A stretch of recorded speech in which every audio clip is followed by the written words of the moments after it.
Oh,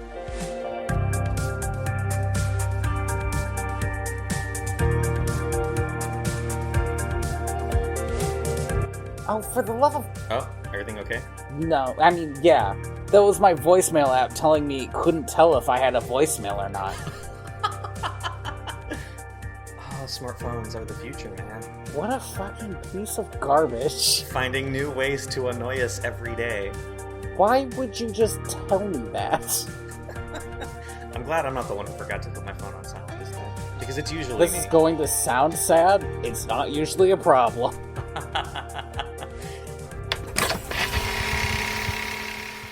Welcome to Direct Video. VHS? A podcast where we pair movies like fine wine. I am your host and disembodied hand, Tony Robusto. I am your host and Andy Reyes. I don't know why, that feels so solid to me. I was going to say Andy Addams, but then I was like, no, I can't say that because that's not a joke. Right. Listen, man, I might not be on my top game today, but I'll get there. That's okay. Here's what's going to happen. We're going to record for 2 to 3 hours, and you're going to start to get loopy, and that's going to get good. Yeah, well, I have a coffee here with me, so we'll get there. We'll get there. And I think we'll get there pretty quickly. These certainly were movie. Well, I would say that we watched a movie and then also 90 minutes of just good jokes. Yeah, okay. Is that fair?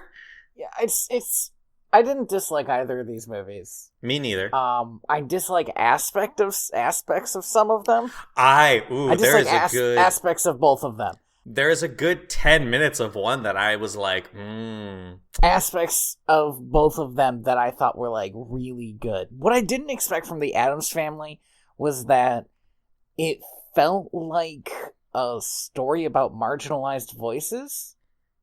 Yeah, it very much is. It's about being okay with being an outsider.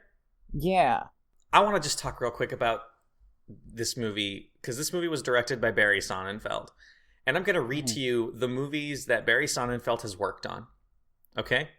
This is my new favorite thing that we've started doing on this podcast. because every time I do it, it's a fucking trip. Okay. Because we're going to go on a ride. So the first, guess what? The Addams Family was his feature film debut.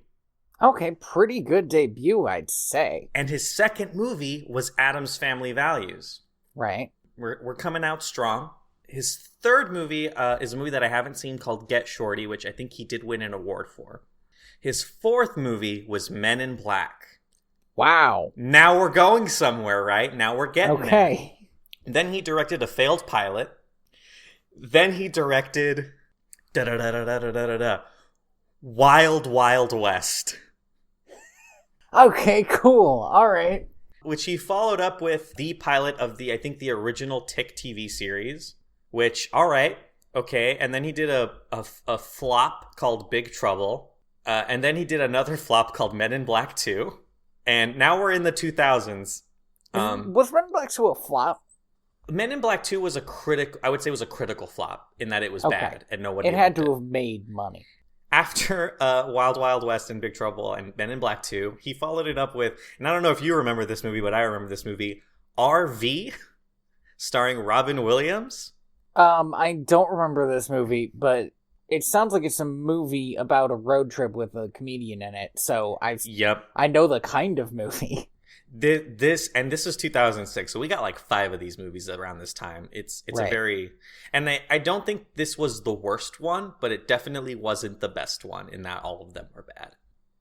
I was about to ask what the best one was. Okay, so after RV, he does a lot of TV stuff with good reason, and then he did Men in Black 3, which was pretty good. Men in Black 3 was solid. Surprisingly good movie. One of the best time travel movies. Probably the strongest Men in Black movie. I would say definitely the strongest Men in Black movie. It surprised me how good it was. It made you forget that one of the main characters was actually not in it almost the whole movie. But he was not in it. He was in it for 5 minutes, but guess what? Those 5 minutes played very well. Mm-hmm. He's an old man, I get it. Like, he can only do so much. But back to Barry Sonnenfeld, because the last thing that Barry Sonnenfeld has done is direct 10 episodes of A Series of Unfortunate Events on Netflix. Oh, wow. So his career, I would say, has a lot of low lows and some good high highs. There's sort of a lot of Addams Family energy in A Series of Unfortunate Events. There is. It's that same goth tone. Yeah, well, they have the same comedic timing. Yeah, so that's interesting, especially when considering that, like, I wouldn't compare A Series of Unfortunate Events to Wild Wild West, for instance. I wouldn't compare Wild Wild West to anything. Although we did Wild Wild West is like a worse Men in Black. It's like it's a buddy cop movie in the Wild West with Will Smith and steampunk instead of space punk or whatever you call sci-fi stuff. I think the villain in that movie, either the villain in that movie or the white cop in that movie was Professor Lockhart, and I don't remember which. I think he was the villain though. Okay, I think you're right. It's been a long time, and I've only seen it once. We did get one good thing out of that movie, though, because because Will Smith also did, I think, like the title theme of that movie. Are you going to say the one good thing we got out of Wild Wild West was the song Wild Wild West? No. Maybe. Andy. And when he performed it live, he rode onto the stage on a horse. And that's pretty dope. It takes a lot. Riding a horse is hard, according to people who have to ride horses for Hollywood. As a person who has ridden horses, I don't think it's that hard. I've ridden a horse, and it wasn't hard. I assume if you're going to ride a horse onto a stage, you want the calmest horse possible. Mm-hmm. And I don't think it's hard to ride the calmest horse possible. The horse did look pretty calm. He looked pretty calm. All right, now we can talk about the Addams Family movie. Now we've made it. We've made it through that list of movies. Let's jump in. My first thought was, Andy's having us watch a Christmas movie. I got so scared that I thought this was going to be like a Nightmare Before Christmas scenario where I was like, shit, did I forget that this was actually a Christmas movie? But it's not. It just starts on A Christmas Carol and seemingly scalding some carolers. The amount to which these movies portray murder as being very funny is very high. My issue with the carolers is the gate had to have let them in, and then they scalded them or killed them. This is clearly a pre-planned crime, right? Like, I mean, certainly. The thing about the Addams is always getting away with murder is they seem to have their own set of morals, which is something like, we, as a group of, like, weirdos and freaks of goths. Let's just say it, of goths. Have been, I'm gonna step out here and say it. The Addams Family are goths. They're goths. I'll be the brave one. At me on Twitter. Have been persecuted and, like, we look after our own type of thing. Where it sort of feels like every time they do some vile act in this movie, at least in the first one, it is because the world has historically been set against them. This is less so in the second one, where just sometimes shit happens. So the first one, it feels like historically they've been doing their own thing, and their own thing has always been the thing not to do to survive. Right. Well, they much later we walk through the graveyard. Yeah. And which fantastic set design here. Yes, Morticia gives a full rundown of each of the family members and how they were killed, usually by mobs. Mm-hmm. Usually by mobs. Yeah. In what is a surprisingly touching scene. With some very solid delivery on her part. A lot of this movie is just like the director and cinematographer and casting director clearly being excited about Raul Julia and Angelica Houston just making out to a degree that's on the verge, but never over the point to where it's perverted. But it gets really close. In the very beginning, we are introduced to the sauciest clock. This clock is amazing because A, custom made. I don't know who made this clock, but they made it so that when the bird goes cuckoo, instead of a bird going cuckoo, in like a cuckoo clock, right. Gomez Addams kisses his what do you call those? What miniature Gomez Addams kisses miniature Morticia's boobs. That's the thing that it does when the clock strikes whatever time it is. And the thing is, this clock has struck, I don't know, 12 or 18 or some very long number, because at most 23. Because it just it goes for a while. It makes a smooching noise too, yes. And I think that's the part that made me uncomfortable. Yeah. I have an issue in this movie with Thing having some very bad camera angles or camera tricks that aren't working at all. It's clear that this was the hardest thing they had to do in terms of special effects. Everything else in this movie is practical to an amazing degree, but at the end of the day, when you gotta make a hand do hand things, I guess they couldn't do a puppet for some reason. I don't know if they couldn't do this, but in modern filmmaking, you'd think you just have somebody in a green suit with a hand out. Okay, so that technology did exist by this point, but because it was invented in Star Wars, but back then it was a blue screen. But I think the issue isn't necessarily that they did it badly so much as I don't think they had the money or time to do it well. Because there are moments when it looks really good, but the camera angle choice is bad. Mm-hmm. And there are other moments when it looks really terrible, but the camera choice is good. Like the scene where it's running down the hall, that looks like it would have been a pretty easy scene to do, but for some reason they just recorded a blank hallway and then put the hand in afterwards. And so it moves really weird. It moves out of sync with the it has floor. that slippage that we complained about in the princess movie Swan Lake, but the Swan CGI Princess. one. Is it called Swan? Oh, the ballet is called Swan Lake. Yeah. Thank you. In the CGI, we sorry, I just shivered for a second. Just look, just those rubbery faces. Could you imagine if this movie looked like that? Well, it does in 2019, but good. I don't know. It's one of those things where the special effect is clearly bad, but at the same time, because of the nature of the movie's comedic tone, it's fine. I don't really care. Mm-hmm. I'm kind of happy that it's so ridiculous. I just think that for some reason or another, that gets better in the second movie. It does. It does look a lot better in the second movie, which is weird because the second movie has harder shots. So I don't know. Maybe they could just afford to spend more time on it. Well, this movie did have a pretty difficult production. They went $5 million over budget. And so it was originally produced by 20th Century Fox, who then sold it to Orion Pictures, who then sold it again to Paramount. I think it was a very tough production. So we are introduced. I want to introduce the characters as we see them, but I did not make a note of which characters were introduced. Well, we saw Thing first, and then we see we see Gomez next. No, we see the what's his name? Lurch. Yeah, Lurch, the butler, next. I forget what he's doing, but he's at a door, isn't he? Doing something, and the hand kind of slides past him. Yeah, or something. He might be playing piano. He's often doing that. He's often, watering plants, I think, for most of these movies.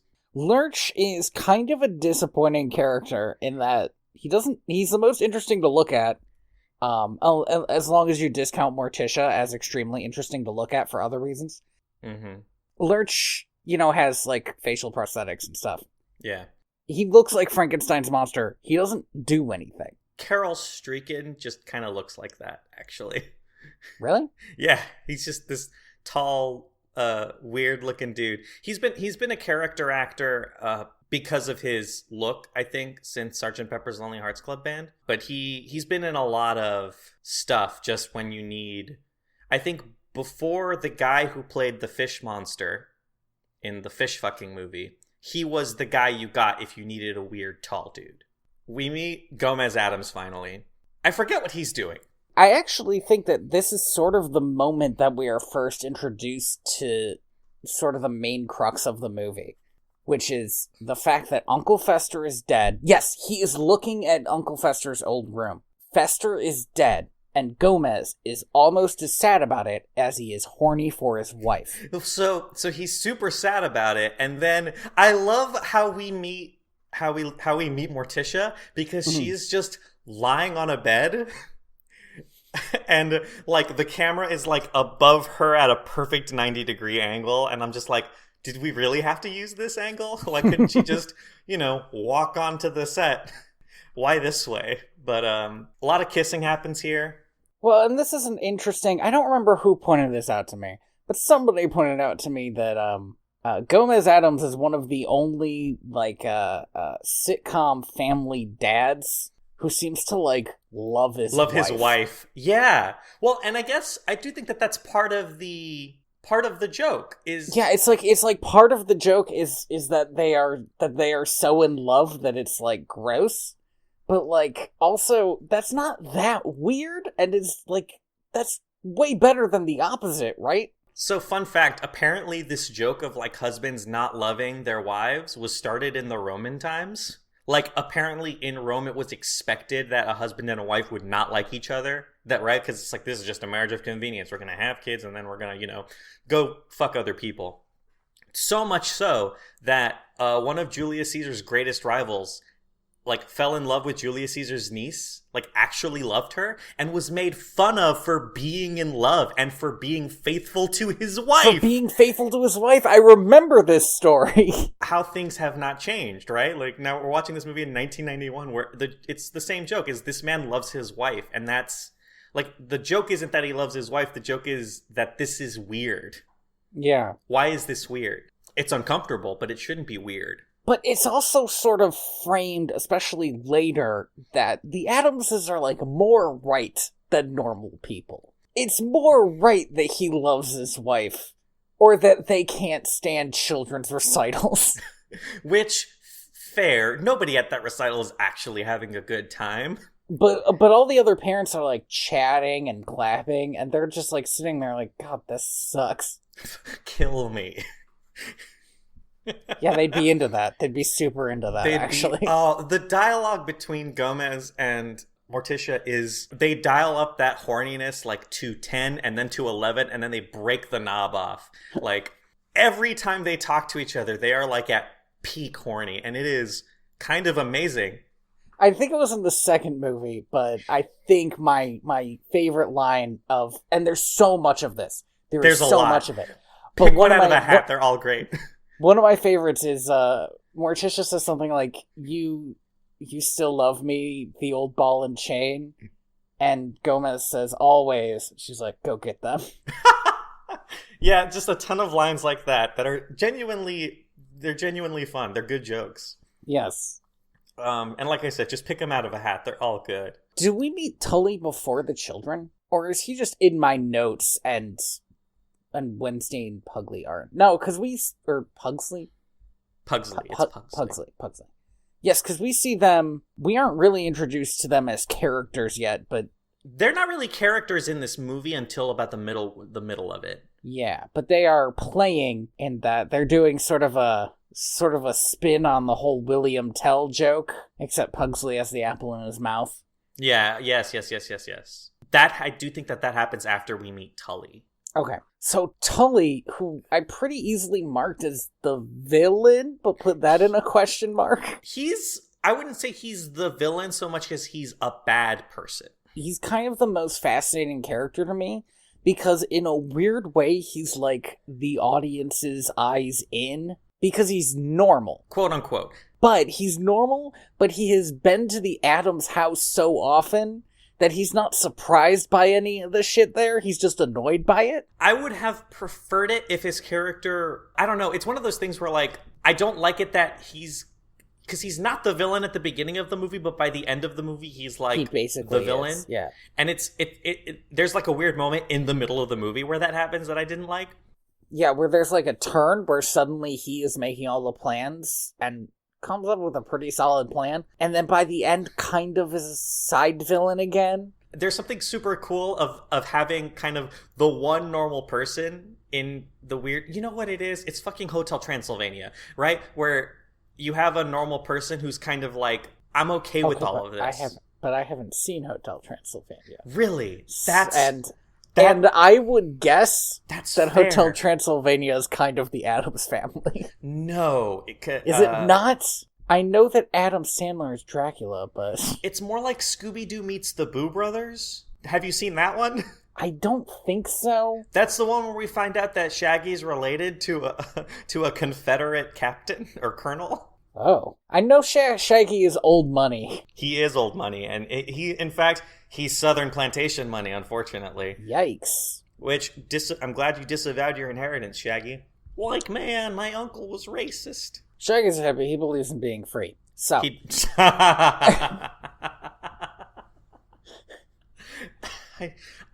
I'm going to take that sentence in that you said and just file it away at the top of the class that I took on racial inequality in the 70s. I should really hold on to that. So, here comes Tully, the villain. Well, not yet. At this point, he's a mark. He's a con man. He has a fight with the gate, but that's what I really found interesting about him is he had a fight with the gate, but he wasn't surprised by the gate. He was fighting with the gate. He's Gomez's lawyer, but he's been his lawyer for a while now because his wife mentions that the Addams are his only client left, and also he is under the thumb of the villain of the actual villain for some loan, I guess. Which. Why would a lawyer need loans? To start up his firm, maybe? I don't know. Or for school. The movie doesn't need to go into it, and it doesn't, but, it's one of those things. He gets in and he fights Gomez, because apparently that's how Gomez just greets him every time. I do love that Gomez just fences people. That's his thing that he does, is he fences people. That's pretty dope. Fencing is a lot of fun, although he is fencing with real swords. He is. Which is less fun. Because they're real. More fun, if you're into that. If you're into that, I just don't know. Like, a real sword? It would hurt. Gotta stop making my Bim Bam jokes. Oh my god. I do. At this point, we get one of my favorite lines in the movie, when they're talking about his brother, and how, basically, Tully is basically trying to get Gomez to just give him $1 million so that he can, quote unquote, open up like a charity in his brother's name. Mm-hmm. To which Gomez tells him, we only talk about business in the fourth quarter, which is fair because that's the end of the fiscal year when you want to start making big transactions like that.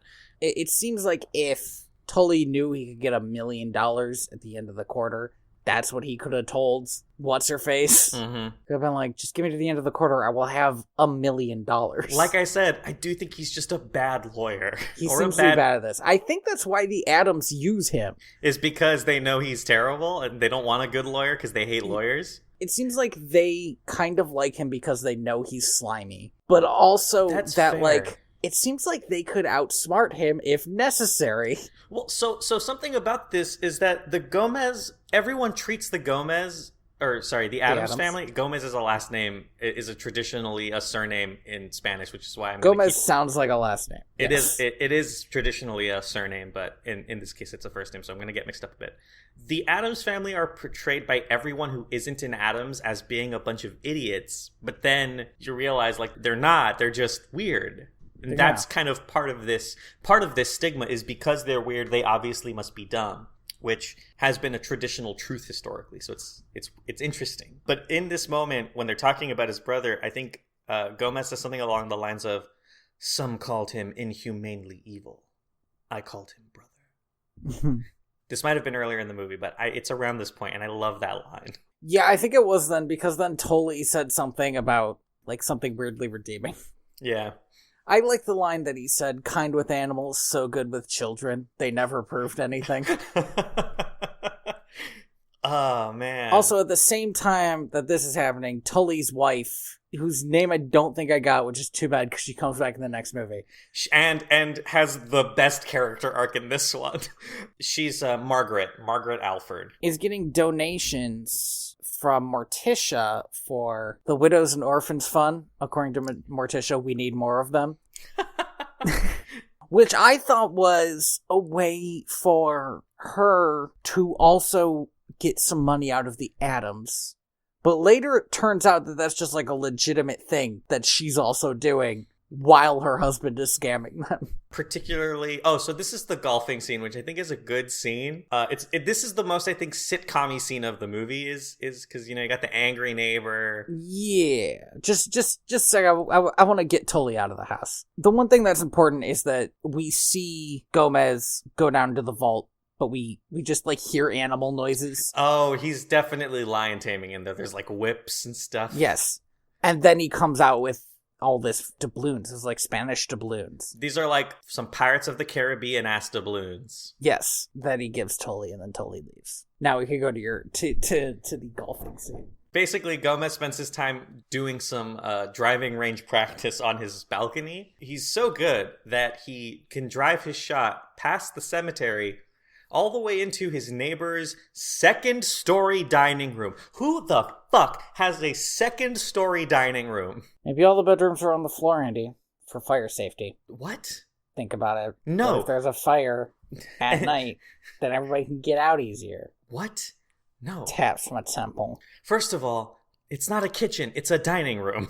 Well, he probably also has a second-story kitchen if he's got a second-story dining room. Otherwise, that'd be insane. No, it's insane. Unless he's got a dumbwaiter, which he might. Well, so that's the thing. I'm gonna map out this house. Keep talking. Okay, I just don't understand the logistics of having a dining room on your second story. Because that means when people come to your house to eat, they have to go further into your house to eat. That's your thing? I don't know about you, but when people come to my house, they shouldn't have to enter the hallway, that leads to the bedrooms. The farthest they should go is the first door on the right, which is the bathroom. Isn't that a thing that you don't want people just fucking wandering around your house? Nah, you're just weird. Okay, cool.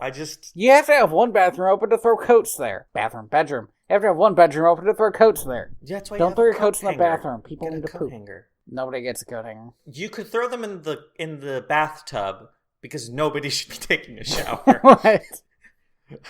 Or pooping in the bathtub. These are both bad things that people shouldn't be doing, so put some coats in there. I hate this reality that you've created. I just want... That has to have happened, right? Not shitting in a bathtub. I know for a fact that that's happened. But, do you think anybody has ever gone to another person's house? And shit in the bathtub? No, and I know that that's happened. And taken a shower?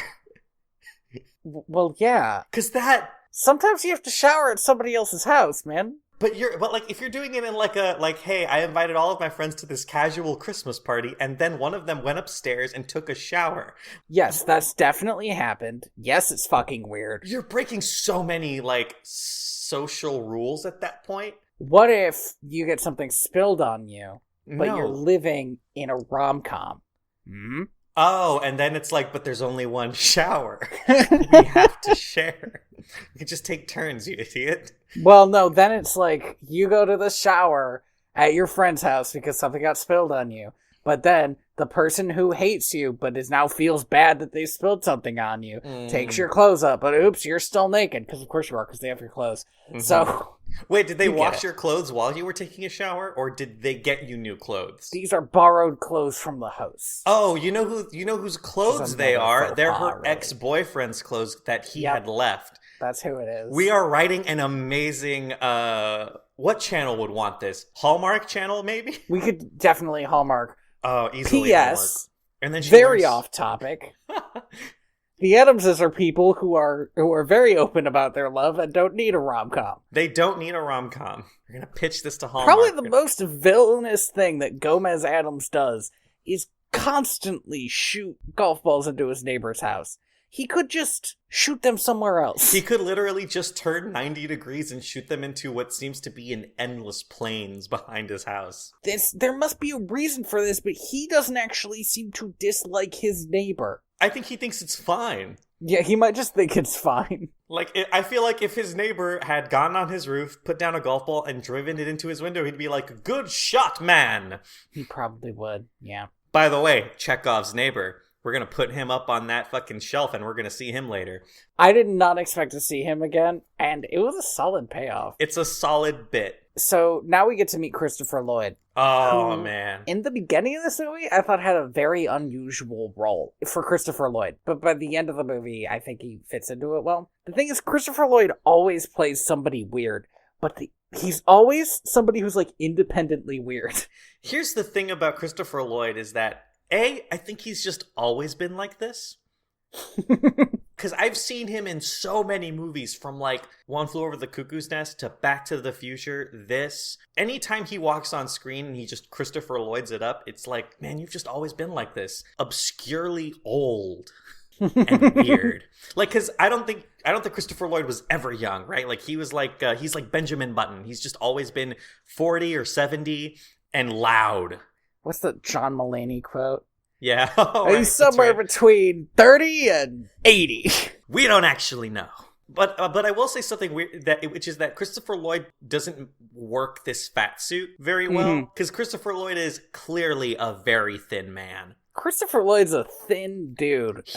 Uncle Fester must have already been a character in the older Addams Family, right? He is a character in, if you just click on his name, there's a photo of him in the original sitcom, and he's got a look, and clearly they wanted that look, but that's just not what Christopher Lloyd looks like. By the way, Christopher Lloyd, 80 and like still doing it, man. Like, he's still working. Christopher Lloyd plays Gordon, a dude who is like as soon as I saw him, I was like, oh, this guy is an Addams, and totally thought exactly the same thing. Well, so Gordon, who has a terrible perm, is specifically like the son and the muscle of the loan shark, who is our villain, whose name is Abigail Craven, the hunter. No, it's just Abigail Craven. Abigail Craven, the hunter. Everyone's favorite Spider-Man turned Squirrel Girl villain, Craven the Hunter. Turned superhero. What? He's had a cool arc, actually. What? I thought he died. In Squirrel Girl. I think he did for a while. He was dead for a while. So back to this movie. It's not that we don't want to talk about this movie. It's a good movie. It's just that this movie has a lot of people in it who did a ton of other stuff. Wait till we talk about Street Fighter. So we're getting very sidetracked. So the loan shark basically has loaned Tully thousands of dollars. Maybe $1 million, since that's the number he wants. No, but she says thousands. We don't know for sure, right? Okay. It could be hundreds of thousands, but I think it's below the tens of thousands. So maybe he was just going for millions because, if you're going to aim high, aim high. Gordon is her, like, son/muscle. He does all of the heavy lifting for her, and she does all the sitting around and being sometimes British, sometimes American, and definitely not German. Damn. Shots fired. I was really confused.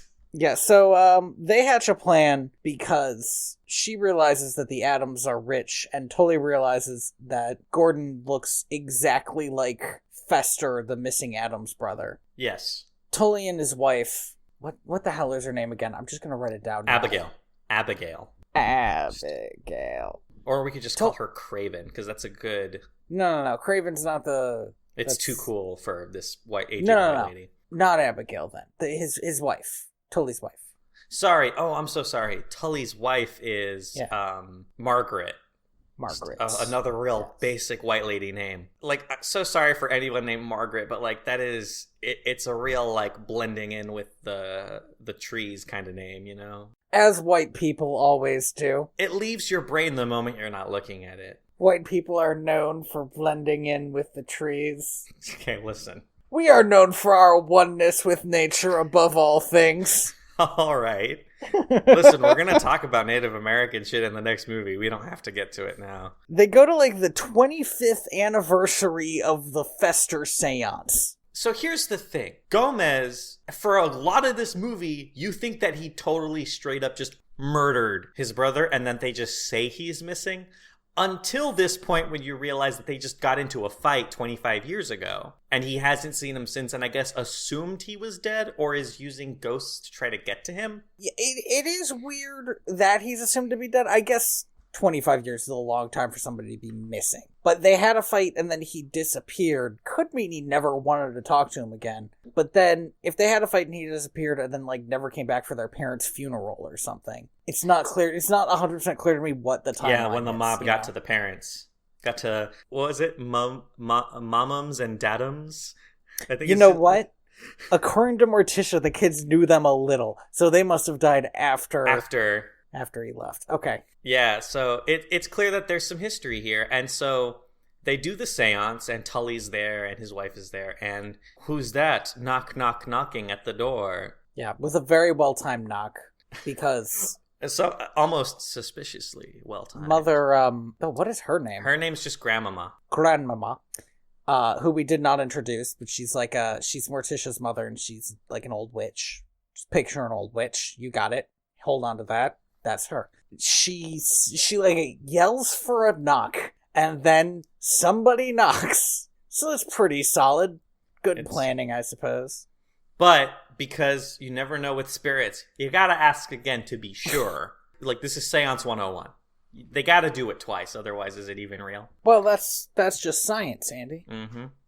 If you can't repeat it, it's not provable. Exactly. So but they ask, and he knocks again, and Gomez stands up and is like, "He's at the door!" in the hammiest, I think, line delivery of this movie. It's very good. Raul Julia does a fantastic job in both of these movies as Gomez. Everybody in this movie is sort of given rein to ham things up, which is kind of fun, you know? I will say, though, right, that, like, I think in this movie, Gomez and Morticia have some very poignant scenes together and also alone, that the subtleness of them is kind of great because of how over the top they are at all other times. They show a surprising amount of range, like Bruce Wayne at the end of Batman, crying over Selena Kyle. What? You don't remember that bit? You and I were both like, wow, Adam West can act. Oh, yeah, sorry. You said that, and I was immediately, like, I was going, like, backwards in time from the most recent Batman movie, and I was going through them, like, one by one, like, okay, Catwoman was in that one, but she didn't die. Catwoman was in that one, but she didn't die. Catwoman was in that one, but she didn't die. She just disappeared and then came back not dead. Catwoman was in that one, but she didn't die, so it would have taken me a while to get all the way there. Like, I was going through the animated ones, too. I was like, when did she die? I couldn't think of Adam West off the top of my head, so I said Bruce Wayne, and that was a mistake. I'm sorry. But yeah, Adam West, yes. And I think great, like, truly great comedic actors, I think, are always the ones that we're surprised that they can act good. Mm-hmm. But we shouldn't be, because being a comedian, I think, is, especially in a comedy movie, is harder than just acting. But it looks easy. It's just that, like, a failed dramatic movie is easier to get along with than a failed comedy movie. Yeah. Right? So somebody who plays comedy should be able to play drama, because it's easy. It must be a little bit harder to get a laugh than it is to just get an emotion across. I think in a lot of ways good comedy is like good special effects, and it's that if it really, really works, you don't notice the attempt. You don't see the work, right? The effort that goes into that performance, usually, because I think that's one of the magical things about Robin Williams and other actors who are just naturally comedic, is they make it look so easy. Like, why can't everyone just act like that? Kind of like Robin Williams and Raul Julia in this film. We're always surprised by their depth of subtlety. I like it. It's good. It feels good. Gordon and his mother come in with this BS story about him being found. What was it, in a fishing line, in a fishing net? She found him caught in a fishing net 25 years ago, and that he was lost in the Bermuda Triangle. But he had amnesia until recently, and now she's here to bring him home. And Tully's wife, Tully probably should have discussed this grift with his wife. Stuff like this is why it's like the not being able to trust your spouse they break marriages apart, right? Like this lack of trust in her to go along with this plan is a hint of things to come. Why did he take her? If she wasn't in on the plan. If she wasn't in on it. I guess at this point, he can't. I know why. It's because he enjoys when she is distressed. That's true. And she was very distressed during this. Well, I do love his because she starts going off about how ridiculous this is, and the way he gets her is he gives her. So earlier in the film, my god, we completely skipped the finger trap. Yeah, but also the sale of the finger trap, which is just another. So whoa. Did we get to the sale of the finger trap yet? Yeah, because that happens before this point. It has to, or the scene doesn't happen. No, because no, you're wrong. Am I? The reason she brings the finger trap to this. Oh, this must be the reason she's with him too. The reason she brings a finger trap is because she has it caught on her finger. Oh, right. That's correct. And so Wednesday gets it off of her. So the Addams have this Chinese finger trap that they're donating, and she puts it between her fingers and gets stuck. When they come back, Wednesday gets her out of it, like Tony just said. Right now, when she's talking about how ridiculous the story is, he says, "So how does this work?" And he hands it back to her, and she immediately gets herself stuck in it again. It's a great joke, and it happens so fast that I almost didn't have time to appreciate it. Clearly, he's been married to this woman for a long time, and he kind of knows her, and I do think you're right. I think she enjoys her inability to cope with the Addamses, which is ironic. So she leaves, the mom. Yeah, everybody, it seems like now Fester is getting settled in. I don't remember, I don't think there's another scene before he starts just putting his stuff in his room, which is one of my favorite scenes in that we get good subtle stuff from Morticia. But also, he's worried that his cover's about to be blown because in his suitcase is a bunch of murder utensils. Yeah, chainsaws, crowbars. And again, this was the point I was like, oh, this is actually Fester. Because nobody else would have all this bullshit. And he's not reading the situation at all. He is convinced he's been found out. He's constantly afraid that they found him out. And it's funny in a way that how he doesn't seem to realize that this is their normal. Is of course he's going to come home with a bunch of murder weapons. She helps him unpack his arsenic and then looks at him and says, as though we'd run out. Which is a great line. Yes. Later on in the movie, I think he's on the phone with his not mom. And while he's on the phone with her, Pugsley comes up to him with a bottle of cyanide and arsenic, and he looks and he's like, "Oh, cyanide, arsenic, go with the arsenic, go with the arsenic." Yes. And it's another one of those jokes that happens so quickly that you don't really have time to appreciate it, but it's because in the background, Wednesday is tied to a chair. Which, that was the moment where I realized that sometimes Pugsley messed with Wednesday, and it wasn't always just her messing with him. It's the eternal sibling rivalry, right? Right. One of them tortures one, and then the other one tortures the other. But for some reason or another, maybe just because it's funnier when it's Wednesday torturing Pugsley, they usually highlight her messing with him. For instance, in the next scene that I have written down, where they play a game called Is There a God? Oh, that's amazing. The line delivery, the camera close-up and everything is fantastic. Christina Ricci, I think is her name. I don't think this was her first role, but I do think this was her breakout role. This is the movie that kind of where she popped and became a name in Hollywood. Oh man. So he's unpacking and he's lying down in bed and he's kind of trying to get accustomed to being in this situation and doing the good thing of being in this situation of pretending to be another person and looking around the room for clues to how this person acted. Yep, that was very good because he got a lot of good stuff. He got the camp that he and his brother went to as a kid. For what was it? I think it was double offenders or something like that? Yeah, something like that, for multiple offenders. He got a picture of Flora and Fauna, the girls who he had a falling out with his brother over. Right, they were the reason. I can't remember if there was any other big thing, but those helped him a lot. He tried to leave the room to explore the house, but then, Wednesday was just standing, because Wednesday and then Morticia are suspicious of him from the go, right?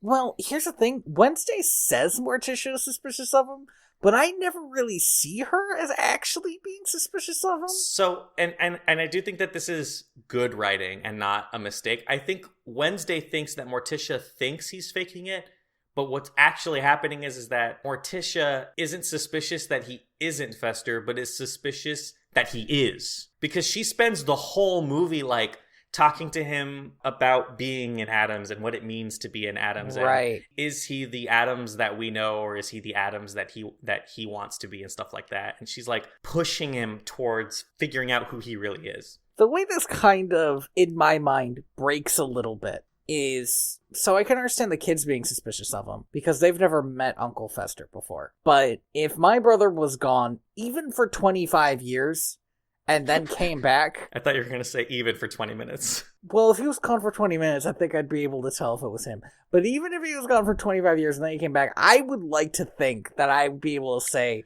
yeah, that's my brother. And, like, Morticia and Gomez both know Fester. I think, again, since Gomez and Fester are falling out over a girl, it's not clear, but Morticia seems to be very comfortable, not only around him, but, like, around the twins. Yeah, and, like, around the idea of him. Like, him being in the house, she, like, I mean, like, the idea of him being back in the house, like it's familiar. I don't know. Yeah, I don't know to what extent. There's a lot of, like, lore that we just don't have. We just don't know. It's almost like this should be a TV show. Or maybe, like, a long-running series of comic strips. Or something. Something long form.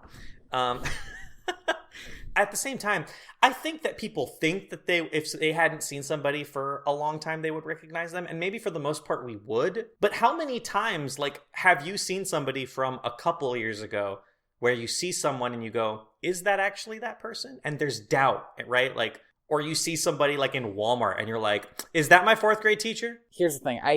It's basically impossible for me to recognize faces. So, like, what the fuck do I know? Well, and that's the thing is like, as a person who, like, I'm really, really good at recognizing faces. So good that I recognized an actor in the next movie the moment I saw him, even though he is 20 years younger. The moment I saw him, I was like, oh, this is that guy. Cool. And then I looked it up and I was right. Wait.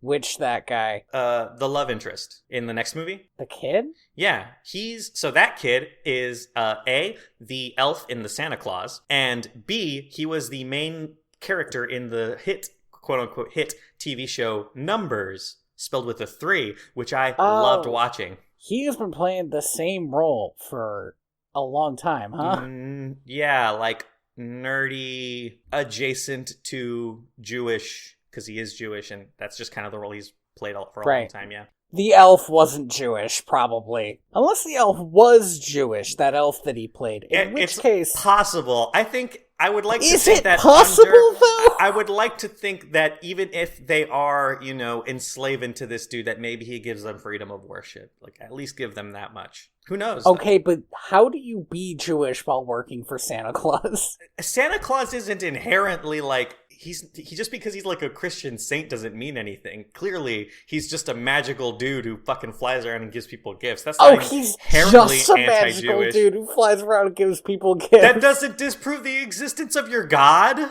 Well, it's not whether or not it disproves the existence of your god, it's whether or not it proves the existence of your god's kid. No, it definitely doesn't, because what was his name? Nicholas. Saint Nicholas had absolutely nothing to do with Jesus. And also, Santa Claus, especially in that movie, has nothing to do with St. Nicholas. He's just fucking... I mean, you have to assume that the original Santa Claus was St. Nicholas, and one day somebody killed him. Buzz Lightyear. It's just Buzz Lightyear in a fat suit. I think that elves can be Jewish. I'm gonna stand for this, for some reason. Anyway, the point is, he was in Numbers, and the moment I saw him, I was like, that's the guy from Numbers. That's not the point. The point is, Thing comes into the room, and, like, I don't know what with Fester, but Fester is screaming his head off, and everybody else is like, oh, that's nice. It's just like old times. And then we get to the next day. That's why I figured Morticia knew Fester, because the idea of him screaming his head off in the other room made her smile. It really makes you wonder what the sequence of events is. A lot of things don't add up. I think it very likely that Morticia is part of the Addams clan, part of, like, the extended cousins. Yeah.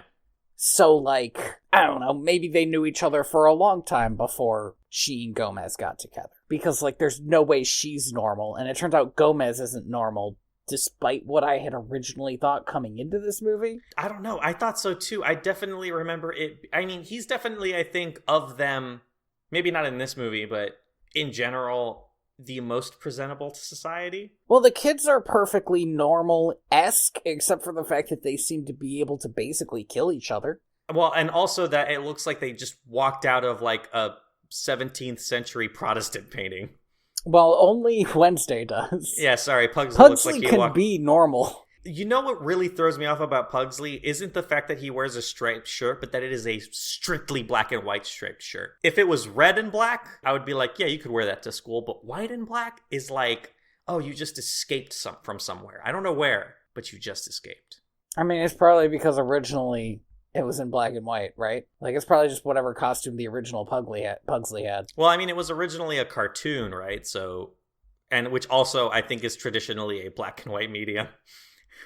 Next day, the Thing is sleeping on Fester, so they must have started to get along at some point. Yeah. And he goes down for breakfast, which is some really remarkably disgusting looking thing that Grandma's made. The food in this movie is so gross that I'm kind of impressed. How it's never the same gross thing. It's always a new gross thing. It looks kind of tentacle-y what they're eating, but it doesn't look like squid or octopus or something that you would think, oh, that's not a food I eat, but it is food. Because it's got a grime on it, like an engine oil, and that really throws me for a loop, because that's a texture I just don't want to have on food. At this point, Gomez takes him to the vault.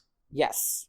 So the vault is, you have to... I wish we had more time in this library, because this library is cool. This library is more interesting than most magical libraries in most movies. I love magical libraries. Magical libraries are the second coolest thing you can do in a D&D game. What's the coolest thing you can do? I don't know, but I didn't just want to give it the number one spot without thinking about it. So. Sorry, fighting robots. Okay. Yeah, so this library is awesome, but if you pull out the book, if you pull out Greed, then you open the door to the vault, wherein you go to a room. This is a medieval torture room, just shackles hanging from the ceiling. If you pull on the right one, I guess a tube that leads to like a big old water slide will open up. I have to believe that this is what the joke from The Emperor's New Groove was based on. Because it's the same joke. It's the same joke. So they go down this water slide. They end up in a gondola. Oh yeah, that's right. I forgot. They're like in this underground cave that like fucking like just off screen Gollum is hanging out in. Yes, and a gondola is very Gomez Addams, but like Fester, he like picks up the stick and Fester's like afraid he's gonna beat him with it. Yeah. Until he starts going down the gondola. They end up at the vault. It's like a storage room. What it looks like is an old kid's playroom. Well, it seems like it's where Gomez kept all the stuff from their childhood. And also brandy. Well, he's got his bar. And if you grab the wrong bottle of brandy, then you will open up the actual vault. Which has an impossibly immaculate large hoard of gold that is... It does. So not on brand for the Addams look. Yeah, it looks very clean and shiny. It looks like something, I don't know, Marie Antoinette would be into. Like just rococo, like white and like gold gilding. Super Louis the 14th. So then they watch old home movies of the brothers at camp. Mm-hmm. What was the camp's name? Camp. So I started with an H. I'm not just breathing weird. It started with an H. I wondered what the fuck you were doing. I'm sorry. This is how I normally remember words. Is I just start saying it. I feel like a lot of the times words are like vomit. Once you start, it's hard to stop. I hate you. Oh man, and also sentences are a lot like that too. Once you start, it's just you just keep. Okay. They see a video of flora and fauna.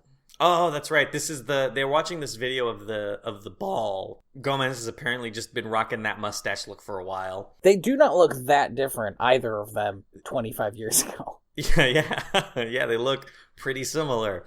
But Gomez, this is where Gomez like lets it all out. He confesses that he didn't even love the twins. He just felt so jealous of his brothers' good looks and charm that he just felt like he had to woo them away from him to prove that he was just as good as his older brother. He really sees his older brother. I mean, this is clearly supposed to be like a comedic thing to say here, but after watching the second movie, it seems like he sees his older brother in a way that literally nobody else does. In fact, I would think he sees his older brother in such a different way in this movie that it's almost like they completely changed his character in the next one.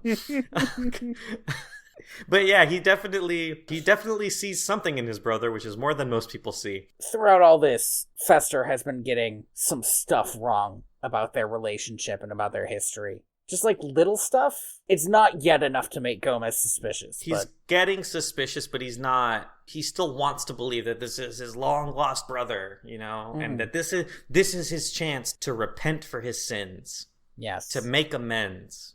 I believe it is now time to get into some super expensive foreplay. Okay. So they go to the auction. Right. Okay. Yes. Okay. This is, I think, because here's the thing about this scene of the movie is it didn't have to be in it.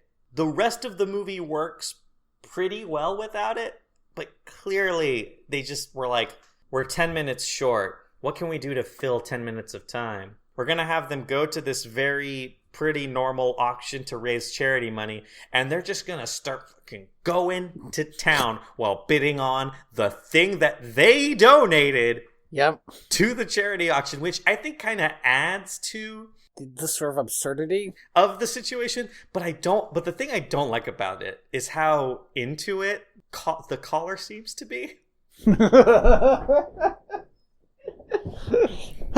He likes to watch, Andy. That's the only reason you ever become an auction barker. But here's the thing is, and I'm not sure, I think the auction barker is the neighbor. Shit. And that just adds like a third layer of, wait a minute. That cannot be true. That's so insane. But because it was just a dude with the mustache, right? But I thought it was, which made me so confused because this isn't Chekhov's neighbor moment, right? That happens later, but it made me so confused when that happened because I was like, wait, I thought he was like into watching these two clearly hot people like making out and stuff in public. But I guess that is outweighed by his hatred of having golf balls hit him in the face. Maybe what he really liked was getting $50,000 for no reason. Oh, like that's what it's not just watching, it's also the promise of large sums of money that gets him off. I don't like how you ended that sentence, but here we are. Sitting here together recording a podcast. But also far apart, if that makes you feel better. It makes me feel a little bit better, but we're closer together than we used to be when we recorded a podcast, and that doesn't make me feel that happy at this point. At this exact moment. So yeah, they start making out hard because of how sexy it is to buy their own stuff back. There's a lot of I think Gomez's like go-to move is kissing her from her hand up her arm to her face. And that to me is such a personal thing to see someone else doing. So, on their way back from this, Fester gets his fingers caught in the finger trap. And he asks, how can he get it off? And that's the moment where, like, everybody except Pugsley, who kind of just doesn't notice anything, kind of looks at each other like, Yeah. Gomez, basically, as soon as they get home, starts freaking out. I'm a little confused by this, because he's playing with trains. Oh, yeah. And yelling all of the grievances that he has against this imposter, who is not his brother. But there are actual little people in the trains. It seems like there are human beings on the trains. And I'm not sure, because I'm not sure if he's playing with real trains and he made himself just massive, or if he's playing with fake trains and just made people smaller. It's also not super clear, because it cuts in with kind of weird camera angles. The rest of the family, like, reacting to the fact that he's playing with trains. Even Wednesday says, oh, he's playing with his trains, in a way that sounds like this is what he does when he's sad. Or angry. Like, they seem really worried about it. And it's, I guess that's part of the joke. But, like, I kind of don't get the joke at all. I guess part of the joke is, like, this might be a thing a normal dad did on a regular day. But he's not a normal dad, so this is his freak out moment. He crashes the trains and they explode, and he's convinced, like, we need to kick this imposter out of the house. But before he gets to that point, at the same time, Fester is, or Gordon, is trying to get into the vault, but he pulls the wrong lever and is shot out of the house. Morticia finds him outside of the house, and she takes him on a tour of the graveyard, which is the hands down best set of the movie. And I'm really sad that it's not in the next one. Yeah, it's really good. Maybe they had to tear it down, and it would have cost too much to do it again. It's weird because at some points it feels like a physical set, but at other points it feels like a matte painting. Did you get that feeling? Yeah, because there's a scene where Gomez and Morticia are looking out at it, and it's like, that's not a real thing they're looking at. But in other scenes, everybody seems to be like walking around in it. So I don't know. It must be a very good special effect if it is a matte painting. Like, it is a great trick that they pulled off. Mm-hmm. I love the statues. They're abstract, but also detailed in ways that are weird. They're not creepy in the way you expect them to be creepy. They're creepy in a different way. Because, they could have just gone the classic, this is a statue of a person and it's crying blood and, the Addams are so weird. Well, or it could be like, the Addams Family reminds me a lot of the Haunted Mansion ride at Disney. Sort of a goofy, kind of scary. But they don't do what they do at Disney, which is like, you've been on the Haunted Mansion ride, right? I have not, actually. No, the Haunted Mansion ride has this thing where they have paintings of people who used to live at the mansion, and then the paintings start to stretch out because you're actually in a giant elevator. So the painting starts to stretch out, and it shows you how each of those people died. Oh, that's cool. Yeah, it's pretty cool, and it's sort of what I would have expected. That's a scene from the movie. Well, no. I mean, yes. No, I'm not saying that they took it from the movie. I'm saying the opposite, that the movie... Yeah. The movie used that scene. Because I have seen the Eddie Murphy Haunted Mansion movie. Of course I did. What are you talking about? I just 2 seconds ago told you that I remember Stuart Little too, man. Like, of course I watched the Haunted Mansion movie.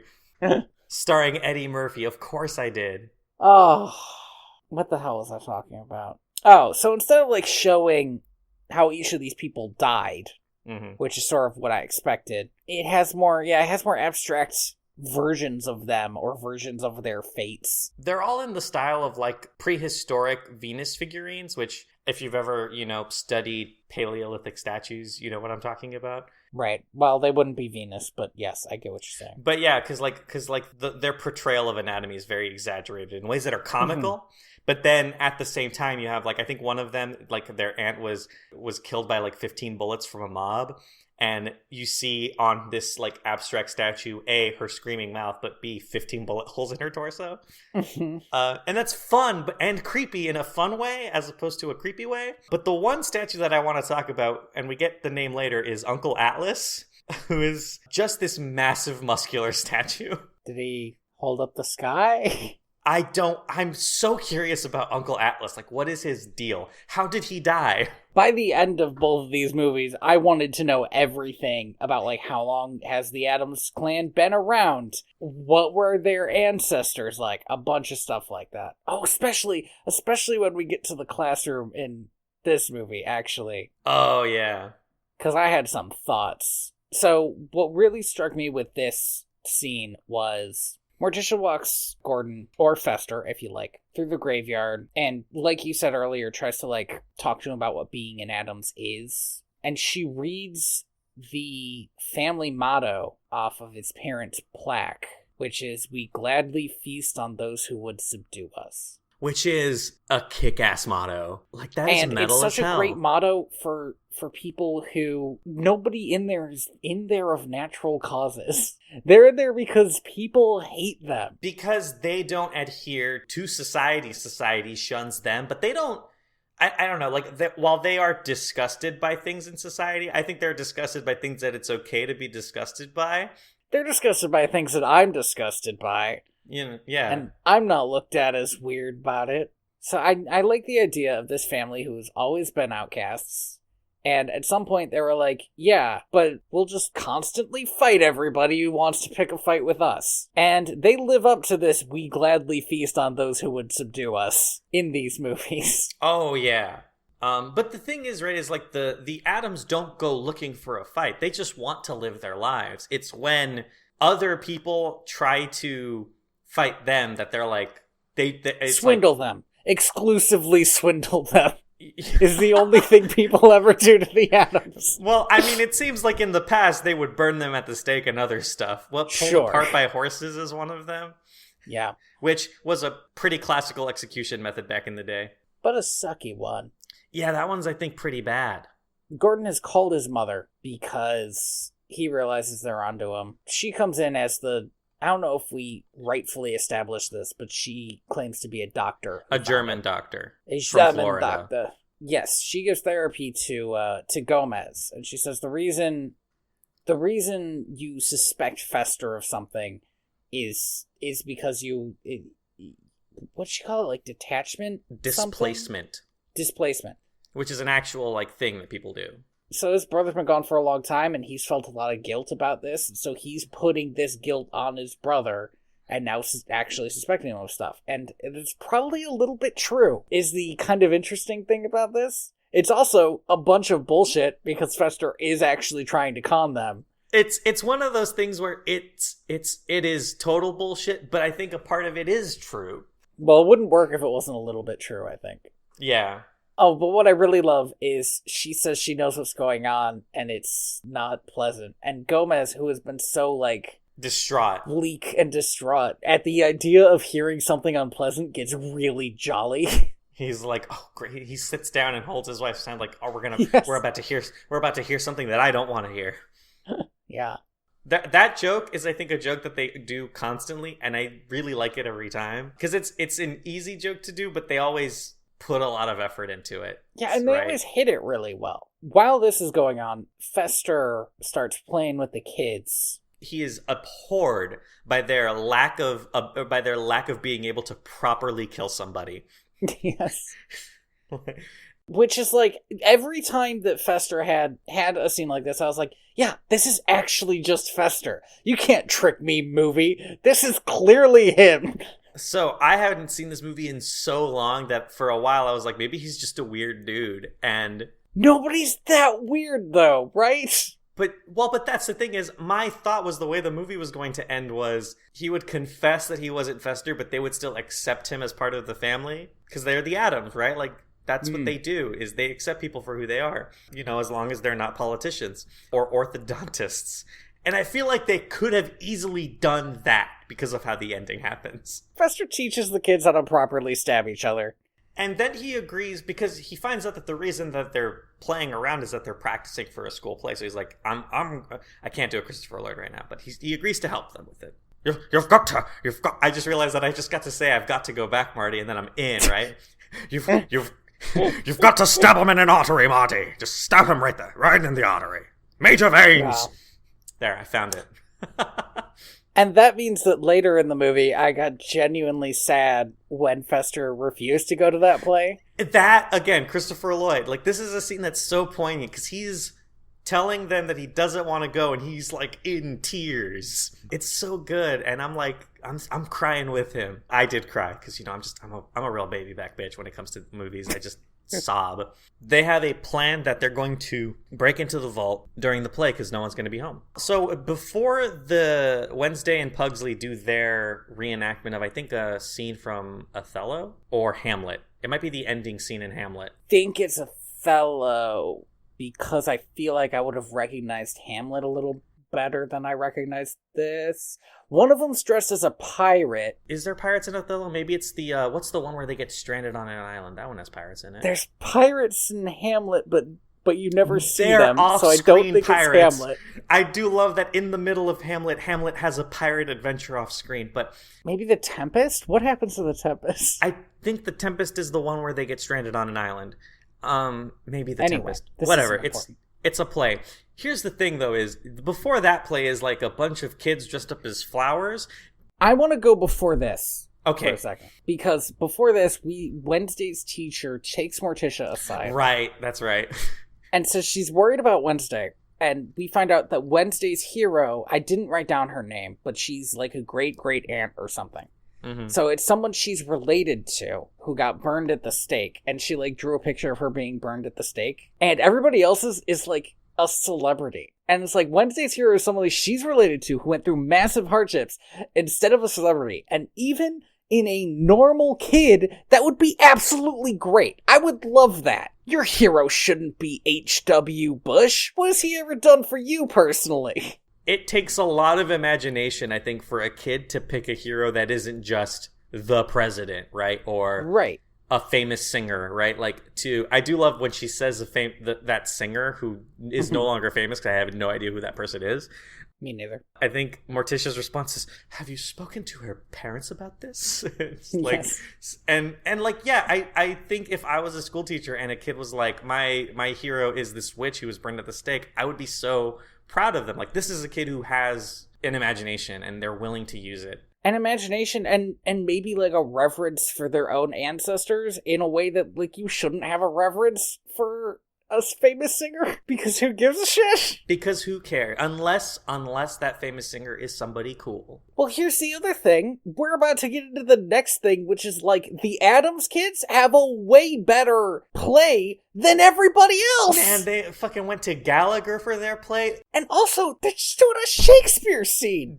So these kids are standing up there on a stage dressed as fucking flowers, and I could not for the life of me, and I was really trying to figure out what they were singing about. It's just one of those, like, happy songs about love or something. But I couldn't, I was desperately trying to make out the words, because I was like, this is... Really? I'm pretty sure it was a song I knew. I couldn't make out, literally, I couldn't pick out a single word. And to the point where I think that they put a filter over it or something, because it sounded so not like human speech. I don't think that's true. I think you maybe haven't seen enough kids singing in... I have never been a part of like a recital or a school play or anything.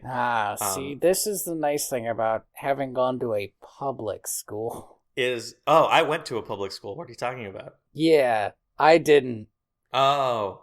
And I have been in thing? Recitals. In private schools, you have recitals. My school definitely had stuff, because I was part of choir, but I never did a recital. We just did choir. You were part of choir, but you never did a recital? We just learned how to sing. You were never in front of people? No, we just learned. At one point, I sang and applied to sing in a national competition, but it was just learning how to sing. I was only in choir for a year and a half, though. Then the Addams do their thing. This fencing scene from a Shakespeare play that neither of us can identify right now. There is more blood spray than a samurai movie. Oh, we gotta mention this. Fester showed up. Oh yeah, Fester did show up for the play because he gives them the fake arm that they need to do the final scene. And that was really sweet. I got really happy when he showed up. It's so nice. This is growth. This growth. Mm-hmm. More movies need to have character growth as good as this one, because it's visible. It's done through action, not words. And I know it sounds like I'm being an asshole, but I'm not. I'm genuinely this is how you fucking do it. I know it sounds like I'm being an asshole, but I'm not. So this is just what my voice sounds like when I'm being real. I'm being an asshole. And also an asshole, which is 99% of the time, which is why it's hard. But I do, if more Shakespeare plays had blood works like Sleepy Hollow or an old samurai movie, they would be so much fun. Mm-hmm. People would buy front row seats for days. Also, it would be easier to take kids to. Only the Addamses are clapping, even though this was a solid scene where they both got in the strikes they needed on each other to make this make sense. And it was visible, contact was made, it was cool. Yes. They didn't stumble over their lines. Their reading was a bit stilted, but that's okay. Shakespeare's hard. If I saw this at a school play, I would throw flowers at these children. This is exceptional. Yeah, they were doing great. And also, so much shorter than the singing flowers shit, which as a person who doesn't want to be in a school play or watching one, I appreciate that. Keep it tight. Did I mention that the Addams have the exact same reaction to singing children that I do? Ugh. The way Gomez puts his head in his hands is I felt that in my soul. So while this is happening, Gordon's mom has been captured by... one of the plants in the garden. By, I guess, the ivy growing on the Addams house. Craven is let out from the plant the next morning. By Lurch. And I guess I don't think she ever explains why she was there, but I don't think anybody finds it that weird that, maybe she stopped by that night and got tangled up in the plant. It's definitely, a plot hole, but again, the tone of this movie is who cares? It seems like there's a lot of stuff that would be like a red flag for a normal family. Yeah, why are that you in my house? The Addamses ignore because they're not. Because they're the Addams. Because, Andy, I'm starting to think they're not a normal family. It's almost like they're this weird, kooky family. This goth family. So, she says that Gordon's gotta leave. Right, this is when she says he has to go. He's gotta go. So they decide to throw a party for him. Sort of a 2-in-1 going away party and a welcome back party. And they're gonna invite everybody. They invite the whole Addams clan, they say. It seems like the Addams clan isn't necessarily Addamses so much as it's anybody who fits in with the Addams family. Here's the thing. The Addams proper. None of them is, like, remarkably inhuman, right? Other than Grandmama. Right, and Lurch. But Grandmama is not, I believe, an Addams. Yeah, because she's Morticia's mom. Lurch isn't an Addams because he's just their butler. But all the Addams cousins... Not all the Addams cousins, but many of the Addams cousins. I wouldn't say they're freaks of nature, because that's rude, but a lot of them really did walk out of like an old Hammer horror film from the 1950s. Mm-hmm. Well, we got Cousin It. Cousin It's the one I knew. The famous one. Yeah, Cousin It, I think, is the one that is like around the most. But we got other cousins and uncles and nieces and nephews around. Yeah, but we got there's like a hunchback. There's a dude playing a snake. There's like a lot of weird shit. And we meet the twins who are, we find out, conjoined twins, who are also in a mental institution. Somehow, we did not find out they were conjoined twins when we had video footage of them. Yeah, which is some cool editing, I guess. Because they are at an angle where you wouldn't even think. You're just like, oh, they're just standing next to each other. They're just dancing right next to each other. Yeah. You know how you do. And it also makes a lot of sense how Gomez seduced both of them at the same time. Or why he had to seduce both of them at the same time. It's one of those things where, for some reason, it doesn't even cross your mind. And then when you see it, you're like, oh yeah, actually, that makes a lot of sense. I'm the idiot. I'm the idiot for not realizing this was two people stuck together. A thing that you see every day. And is not a very rare condition. I just feel like the video evidence earlier in the movie, you should have seen it then, but I didn't. It's, I think, one of the better jokes in the movie because it's not a joke. It's just they don't talk about it until they do. Because why would they talk about it? Yeah, that's everybody knows. It's one of those things. The jokes in this movie, with the exception of one that we'll get to in the next one, is never at the expense of a group. The joke is always that normal people are the weird ones. Wednesday is sent to go get Uncle Fester. She overhears Uncle Fester, I guess Gordon, we'll call him Gordon, because he is Gordon in this scene. Gordon and his mother plotting to get the money during the party. A lot of weird abuse from the mom in these couple of scenes that I'm not okay with. Mm-hmm.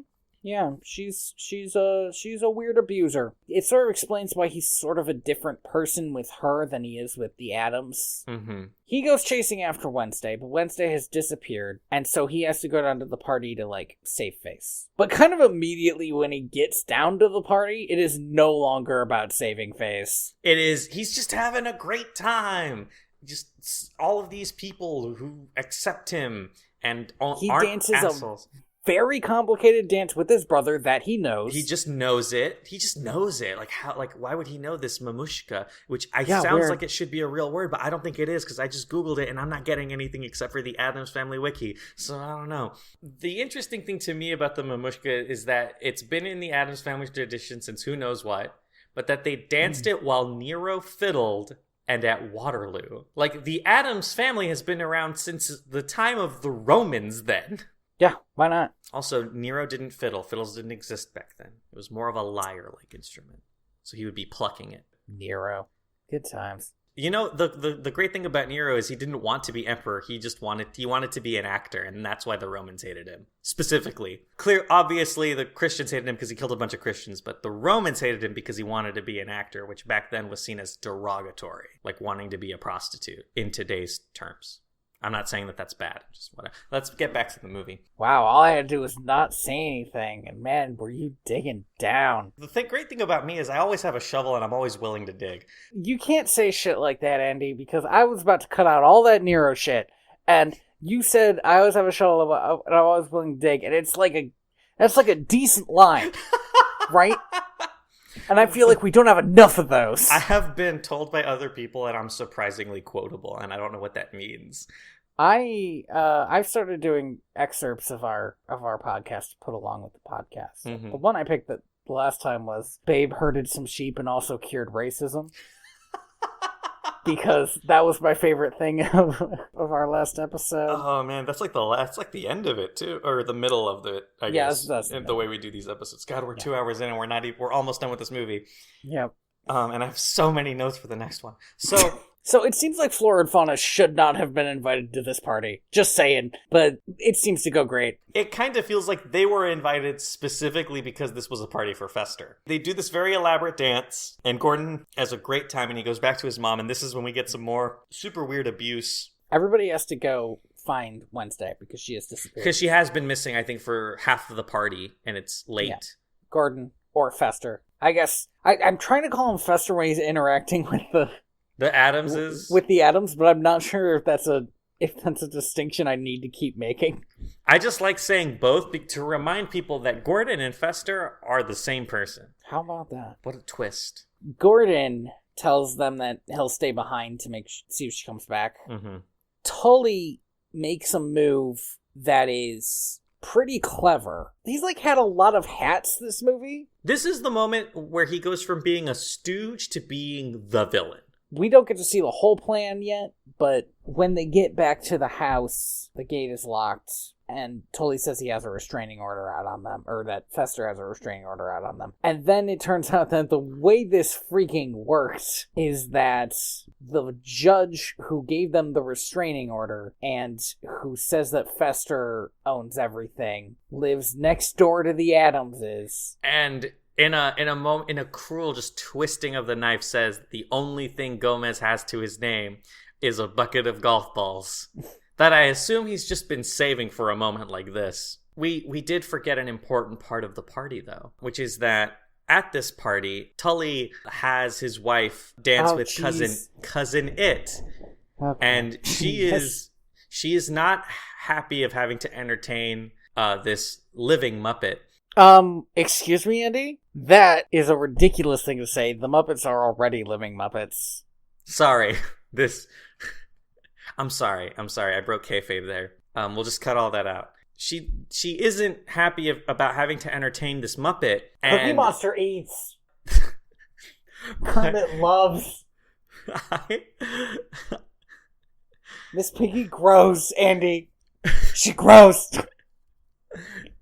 But slowly over the course of the party, she grows to she opens up to cousin It, and and there's something there between them, but she can't. She's married. Yeah, if only her husband will get buried alive, then everything would be fine. Or buried dead. Who knows? It's up in the air. Maybe he was dead. Hopefully. That'd be a kindness. If not, he'll be dead soon enough. Within 7 days. But there's something there. There's a spark. Life together isn't in the cards for them. Yeah, but she does tell It to call her. And he does leave in his comically tiny car. So the Addamses have been removed from house and home, and they go live in a motel. Gomez is all sad because he's been betrayed by his brother. He just sits at home or at the motel watching TV. Morticia goes out to get a job. This is one of the iconic lines in this movie, I think, is when she's talking with the kind of the office of, I forget what it's called, the people you go to when you need help getting a job. Like a temp agency? Yeah. She's asked what she got a degree in, and she says, what is it?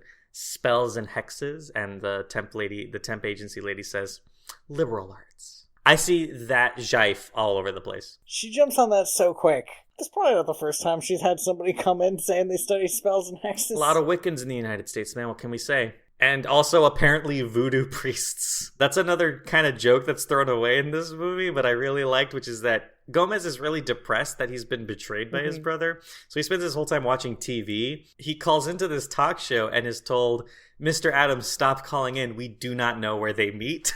Yes. Actually, like the joke right after that, which is Morticia tries to get him to go on to take a drive. He's like, and Miss Gilligan? Which I guess is supposed to show you how far he's fallen, or that he likes Gilligan. Which both are funny is the thing, right? Yes. This is a choose your own punchline. Also, I have a question because we got to see Morticia's sort of interview process, but we never got to see Thing's interview process, and that's a shame. Because he gets a job as a carrier for FedEx, I think. Or by the way, this is the part of the movie where I think is when they ran out of money, because we get I think a pretty blatant ad for FedEx on all of those boxes. But also a Tombstone Pizza billboard just fucking right there in the middle of this movie. And I was like, did they get Tombstone money in this movie? You know, if you had to get a pizza company to pay for your Addams Family movie, Tombstone's the one to get. And you know who you don't get? You don't get fucking those liars at DiGiorno who are now delivering pizza. How far? What's the idiom for when people who do good things suddenly start doing bad things? Because that's what DiGiorno is. Delivering pizza. Was DiGiorno ever a good thing? No, but their tagline is it's not delivery, it's DiGiorno. And if they're delivering, even if it's DiGiorno, it's delivery. Tony, I feel like you're not getting this. You're not understanding the blatant crime that is just happening in America. Anyway, the kids try to sell some lemonade, but clearly people don't want to buy there. They just have all the ingredients for it just sitting out, and there are 8 kinds of poisons in that lemonade. And 8 kinds of poisons and 1 lemon. Yes. Which I would buy. That's awesome. If I saw a bunch of kids sitting around with a bunch of labeled poisons and a lemon, I would trust those kids because A, they've labeled their poisons. That's fair. You know what you're getting. Yeah. And I want it so bad. Andy, it would be so easy to kill you. Yeah. No, it wouldn't be hard. And I'd probably apologize the entire time it was happening. This is a really disturbing fact to know about yourself. I remember once I cut my finger open, and I didn't have any medical supplies on hand at the time because I was living in a garbage hole. So I cut my hand open, and I'm like, I'm bleeding a lot. I should stop the bleeding because I can feel myself going into shock. And I started driving to Walmart, but then I realized that I couldn't go to Walmart because I was bleeding so much, and I didn't want to get blood all over the floor. So I parked on the side of the road, and I called a friend of mine who I knew had medical supplies because he told me about them. And I said, hey man, I cut my hand open. Can I use your medical supplies? He's like, sure. So I get to his house and he's like, you cut your hand pretty deep. You should go to the hospital. So I did, and then they gave me stitches. But also the stitches were kind of shitty, and I got a really Now deep tell scar the out of it. appendicitis story, Andy. No, that one would take too long. We'll save that one for another time. It's just that, it seems like you take really bad care of yourself, man. I take really good care of myself. The only time I ever go to a doctor is when I have to go to a hospital. That's how healthy I am. Oh, we live in a capitalist hellscape. Also, yeah, hospitals are expensive. Morticia goes to confront Fester because Gomez is so sad. Well, wait, we haven't seen Morticia's job, which is making children cry. Oh, yeah. I don't think that was supposed to be her job, but she's really good at it. She's super good at it. All she does is tell the story of Hansel and Gretel, but say that it was not cool to burn somebody alive. And suddenly everybody's crying. Which, to be fair, it's not cool. Looking back at Hansel and Gretel, it's one of the more disturbing German fairy tales, which is a tough thing to get. A disturbing German fairy tale? I think that's pretty easy to get. No, a more disturbing German fairy tale. Fucking Morticia goes to see Fester. And she's caught. Well, I guess not caught because she just walks there, but she's there to just kind of remind him of the position he's put himself in, which is against the Addams family. Yeah, she's there to just have it out, and then she gets captured, which, frankly, seemed like a lateral move to me. I was not worried for Morticia at all when they strapped her to a torture device, because it's she's Morticia Addams. Yeah, she's into this. She super uses this for sex. Are you kidding? The last thing this has been used for was sex. It was in the house for a reason, and that reason was to get down. There's an amazing use of music in this scene because Thing follows her, realizes that she's in danger, and then goes back. And I think this is the best special effects shot in the movie, which is insane because it must have been the hardest, which is when it's walking across this rainy road and then it grabs onto a car. That's really good. I think it's the best in the movie, and that must have been so hard because it's like raining and shit, and there's like specular highlight, like lights coming off of the like chromed bumper. Like it's a lot. Anyway, he gets back to Gomez and eventually is able to tell, because if he tries sign language, but I guess he stutters in sign language, so he does Morse code instead. It's a pretty good gag. That is a great joke. Eventually, Gomez, the rest of the family, I guess, is there too, because they have things that they're doing in the background, but it feels he goes alone. Well, he seems to go alone. They prepared like 2 graves, coffins with risers and tombstones, man. Yeah, I guess it's true. I guess he drops them off at like the edge of the... Yeah, they weren't sitting on their hands while all of this was going on, is what I'm saying. So he goes to save Morticia, and he somersaults through the window and thankfully they chose to torture her in his fencing room, which is probably, I guess now that I think about it, also their sex room. And he just sometimes grabs a sword. Hey, Andy. Yeah. Every room's a sex room for these two. Are you kidding? Front porch, have sex you been room. Watching the same movie that I have been watching? Balcony, sex room. Attic, sex room. Sex room. Actually rarely used because they're too busy having sex in all the other rooms. What I find really interesting about this scene is he pulls out his sword, he fights with Tully, who is, the only one who's ever also used a sword because of their many fights. Hey, by the way, guys, this is good fucking screenwriting again, right? Because it's pretty good. This is how you set up a final fight. Is we saw them fighting earlier, and they're fighting now, and he's still kicking Tully's ass, but Tully gets a hit on him though, which was pretty surprising. I love that part of the movie because of his look on his face where he's like, "Oh, you've improved."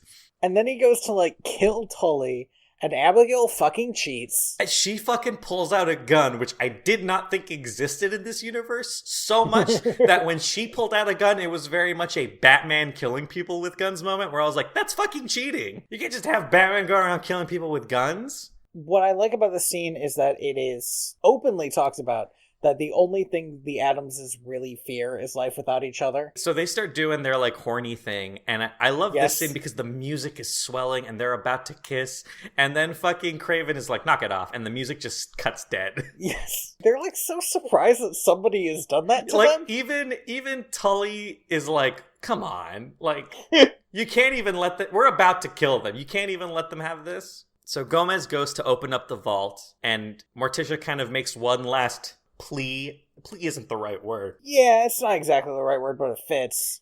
Also, Gordon. Abigail berates Gordon at the exact same time. God, she sucks so bad. She's a terrible mom. And also not really his mom. As we will find out in maybe the worst wrap-up scene I've ever seen in my life. We kind of find out right now because she says, I should have left you where I found you. For me, that was finally the bit where I'm like, all right, she found him. He's actually Fester. And this is where me, a dumb person, went, oh my god, he's actually Fester. He's constantly got black eyes, dude. Yeah, but we've met other people who aren't Addamses who are just weird. Have we? They were all part of the clan. Yeah, but I want to believe that people who are part of the Addams family clan aren't necessarily blood relatives, right? They're just other people who the Addams have fallen in with, and they're friends because they're outside looking in. Yeah, I mean, sure. It's a community. Fester is weird in a lot of murdery ways that conjoined twins are not necessarily weird in. I mean, I feel like they could commit murder. I'm sure they could commit murder. They do live in a mental hospital. There's got to be a reason for that. Maybe they just wanted to vote. That's a bad joke. I'm sorry. That's not funny. It's not. It's a tragic moment in American history. So, hey, he tells Gomez, who's about to pull on the Book of Greed, and he says, "That's the wrong book." And he gets out. What was the book that he gets? I think it was Hurricane. It was not Hurricane. It wasn't just Hurricane. It was because it was a clever book title. I think it was probably a clever book title. Because it was a book that actually exists. Because that's the joke of the library, right? Is because right, Tully earlier was reading The Sun Also Rises and getting a tan from sunlight coming, and he also pulls out Gone with the Wind and gets hit with the blustery day. It's a pun somewhere in there. A blustery day. Did he actually pull out Winnie the Pooh? Andy? No, shut up! That was the joke, Tony. Thanks. So, God, Jesus, Tony, come on. What fucking hurricane books are there? It doesn't matter. Well, he unleashes a hurricane onto them and kills them dead or not. I have to think, though, that what I think happened is that at some point while they were in this hurricane, they turned into dummies.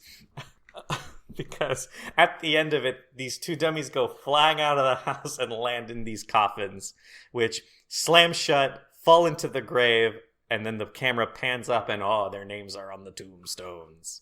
Then, like I said, maybe the worst wrap-up I've ever seen in a movie. Even though all it did for me is confirm stuff that I was like, yeah, this is probably what happened. Even me, a person who again, super dumb, didn't even think that it was actually Fester. This is bad, because we get a time skip, which I'm already like, really, a time skip? Do we need 7 months? Which we do for other reasons, though. Because during the hurricane, Gordon gets struck by lightning. And then we come back 7 months later to find out that he's actually been Fester this whole time and actually suffered amnesia after being lost in the Bermuda Triangle and turning up in Miami, where Craven actually found him. You know, all the best lies have a grain of truth, Andy.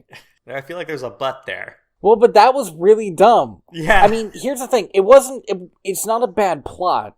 In that it's like a bad plot, but it's fine. It's not a bad plot because it was basically what I guess the plot would be, but it should have been sprinkled throughout the movie and not just given to us 2 minutes before the movie ended. It does feel kind of gross to just have it all explained in a sentence instead of slowly explained over a movie, right? Like, then what was the point? Why wasn't Gordon questioning why he fit in so well here? Yeah. You know? And again, this movie clearly ran out of money at some point because of stuff like this, where you're like, more time could have been spent here specifically. Here's what I wanted, and this is what I kept on thinking. I wanted Gordon to have lied to somebody, either Morticia or Gomez or both, and said that he had amnesia and couldn't remember his life, and then have him start, like, actually believing that he had amnesia, and then have it turn out that that was actually what happened. There are definitely better ways this could have been done than, like, a 2-second interlude before we get slapped in the face with the biggest fucking plot development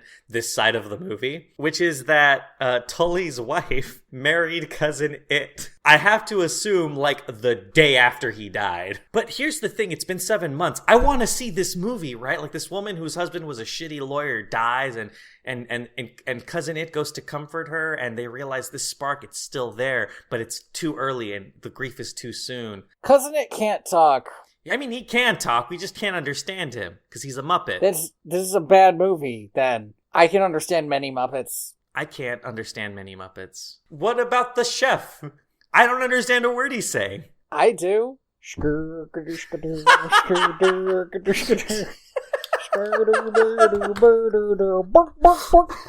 What's not to get?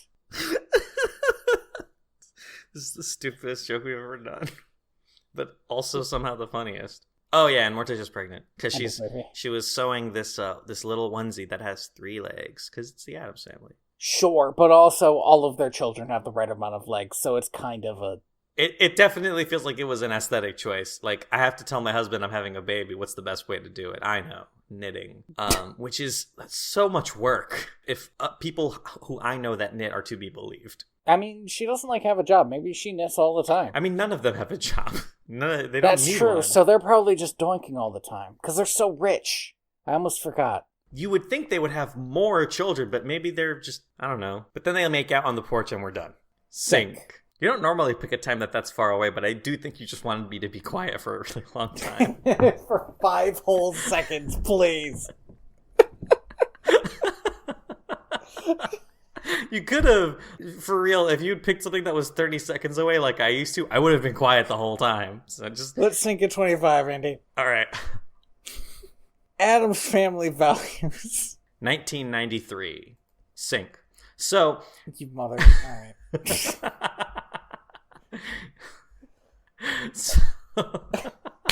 So, Addams Family Values is Raul Julia's second to last movie that he ever did. After this, he did Street Fighter, and after Street Fighter, unfortunately, he passed away due to complications with stomach cancer and a stroke. I feel like if he had not, he would have definitely been like an icon because of these movies. Mm-hmm. And he definitely is an icon because of his Street Fighter movie. Like, it is... I think he's the only good part of that movie. Does being the only good part of a video game movie make you an icon? The Addams Family Values is a 1993 American comedy film and sequel to the previous Addams Family movie in 1991. And like we said earlier, it was also directed by Barry Sonnenfeld, so let's strap in. So the Addams seem like the type of people, if you ask me, I would say these are the type of people who would use a midwife. I would have been wrong. They just go to the hospital. They do. Because, you know, at the end of the day, they're still just your average, very rich American family. How did they get their riches? I know they inherited it, but how did their family get their riches? Oh, I mean, if they've been around since the Roman times, I assume that they're just, you know, if a family line lasts that long, they're probably royalty in some way. But like, their whole family history is like, we've always been attacked. Yeah, but they've also always won in some way. I mean, seems like individually they lose. Like, from the walk through the graveyard, we find out that eventually everyone in the Addams family dies in a way that's not like on a hospital bed. Oh yeah, it's definitely going to be like a violent, cruel, and unusual death, but also that's kind of what they want it to be, right? They want a death worthy of being an Addams. Live fast, take as many others with you as you can. The Addams family is a lot like Lieutenant Dan, and in this essay, I will go through point by point how that is. So, No. Please continue your essay. No, no, we're going to talk about this movie. So, no, I insist, actually. I know it's been almost 3 hours, now, Tony, but I think... Tony, you have known me long enough that if you really want me to start to just pull some bullshit out of thin air, I could do that. Do you really want me to? No, let's talk about this hospital visit. So, I do love how Angelica Houston announces that she's having a baby was just to say, I'm having a baby right now. I believe the delivery, which I loved, is I'm having a baby, and then, like, stop right now. Yeah, just full... I think there was a dramatic zoom, too, if I'm not mistaken. It's very good. Perhaps. Why do things... I never really enjoy it when a movie or video game starts with a baby being born, because it's always weird, because babies being born isn't cool. It's gross.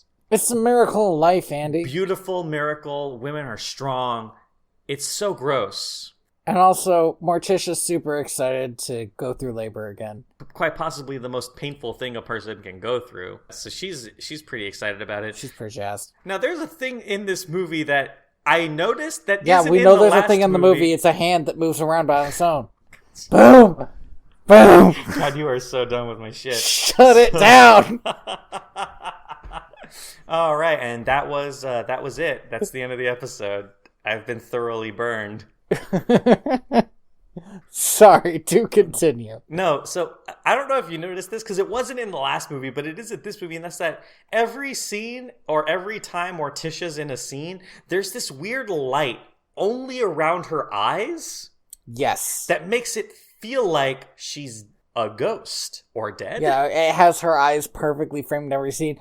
I remember noticing it, and then I remember noticing her, like, walk into it in some scenes. And I don't know if it's good or not, but, like, I like it. It's, like, very dramatic. It's so extra and very anime.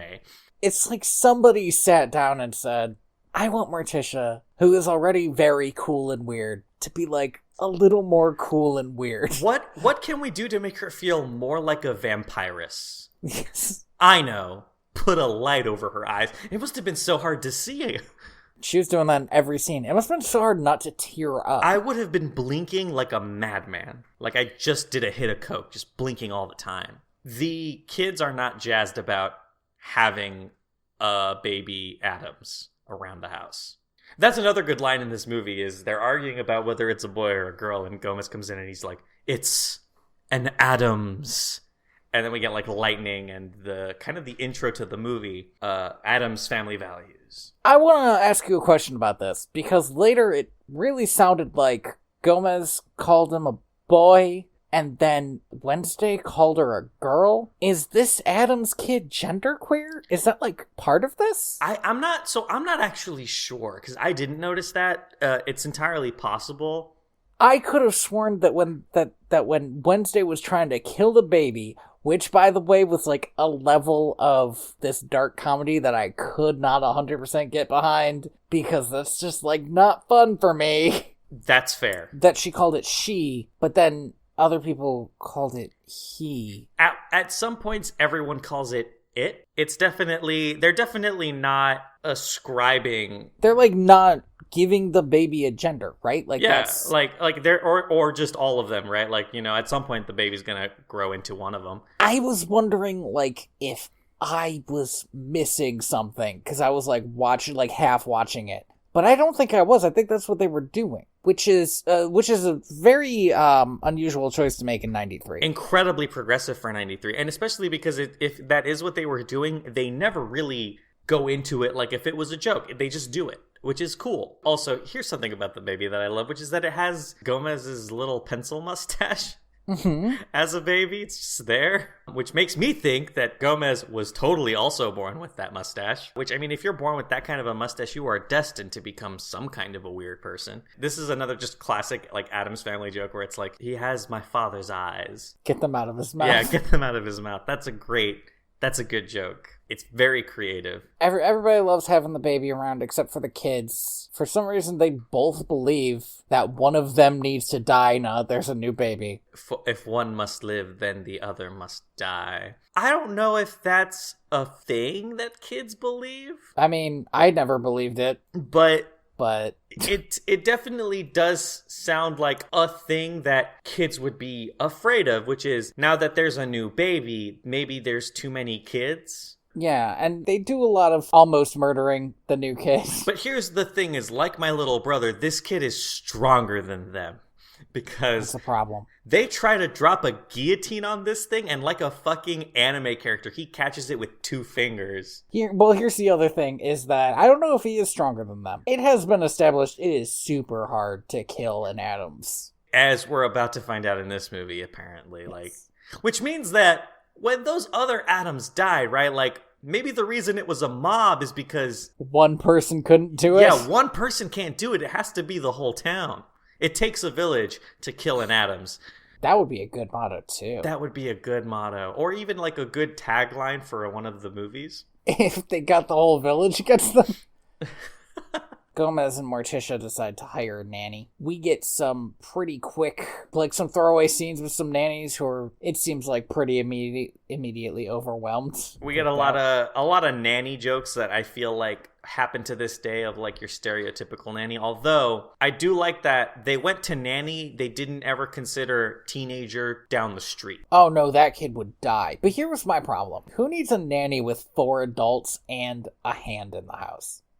I'm sorry, 5 adults and a hand. The hand can't take care of the kids because it's a hand. The hand can drive a car. Literally everything the hand does is a handful for it because it's just a hand, Tony. There's still 5 adults. Okay, but that's enough adults to make sure Wednesday doesn't grab the kid and throw him off of something. Lurch is too busy taking care of the entire house, which, again, might or might not be magical or alive. Who knows? For sure. So, groundskeeping, all of that, it's busy work. Grandmama is old, and I feel like when you're a grandmother, it is no longer your job to take care of kids unless your kids die and leave you the kids, She lives right? in the house. That feels like she should have a hand in. No, definitely. Like, my grandma lives with my cousins, and she definitely helped raise them a lot of the time. But I feel like you shouldn't want that. You should want the grandma to just, I don't know, cook people or whatever the fuck it is that grandma does. And nobody has a job. And Uncle Fester is in the house now, and we know that he loves hanging out with the kids. No, he is incapable. Sorry. In this movie, anyway, he didn't used to be incapable. In the last movie, he taught them how to use explosives. In the last movie, he would have been a great weird uncle to just take care of your kids for a while. You know, leave them with them in, say, Oregon for a couple of summers. But in this movie, he cannot be trusted. He is an idiot and treated like a child by his brother. He seems, and I don't mean this in a derogatory way, He seems autistic in this movie. He Yes. seems like he really cannot socially interact with people. In a way that wasn't true in the last movie. Like, he's a completely different character. Although this is still Christopher Lloyd, like Christopher Lloyding all over the place. It's a different character. At times I was very frustrated by it, maybe because I watched the movies back to back, but I bet if I watched them 2 years apart, I wouldn't have been bothered by it. Yeah, it'd probably be okay. You know, he feels a little bit like how he was when he interacted with his fake mom. Yeah. But, like, the idea that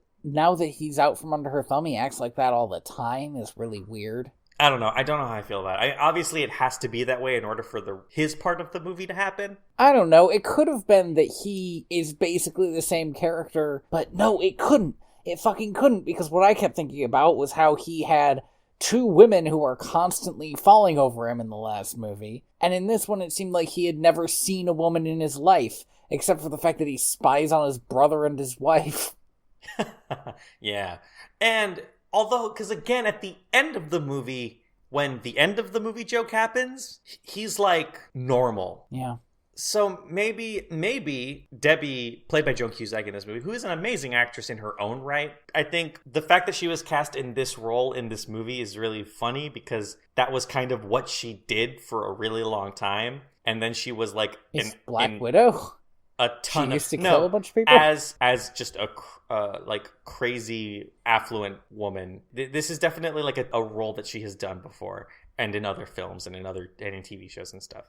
Not to this, obviously, to this kind of exaggerated for comedy degree, but she's done this dramatically for sure. Yeah, maybe Debbie, just like her mom, is just like gives off very like, I don't know. So it's a little weird.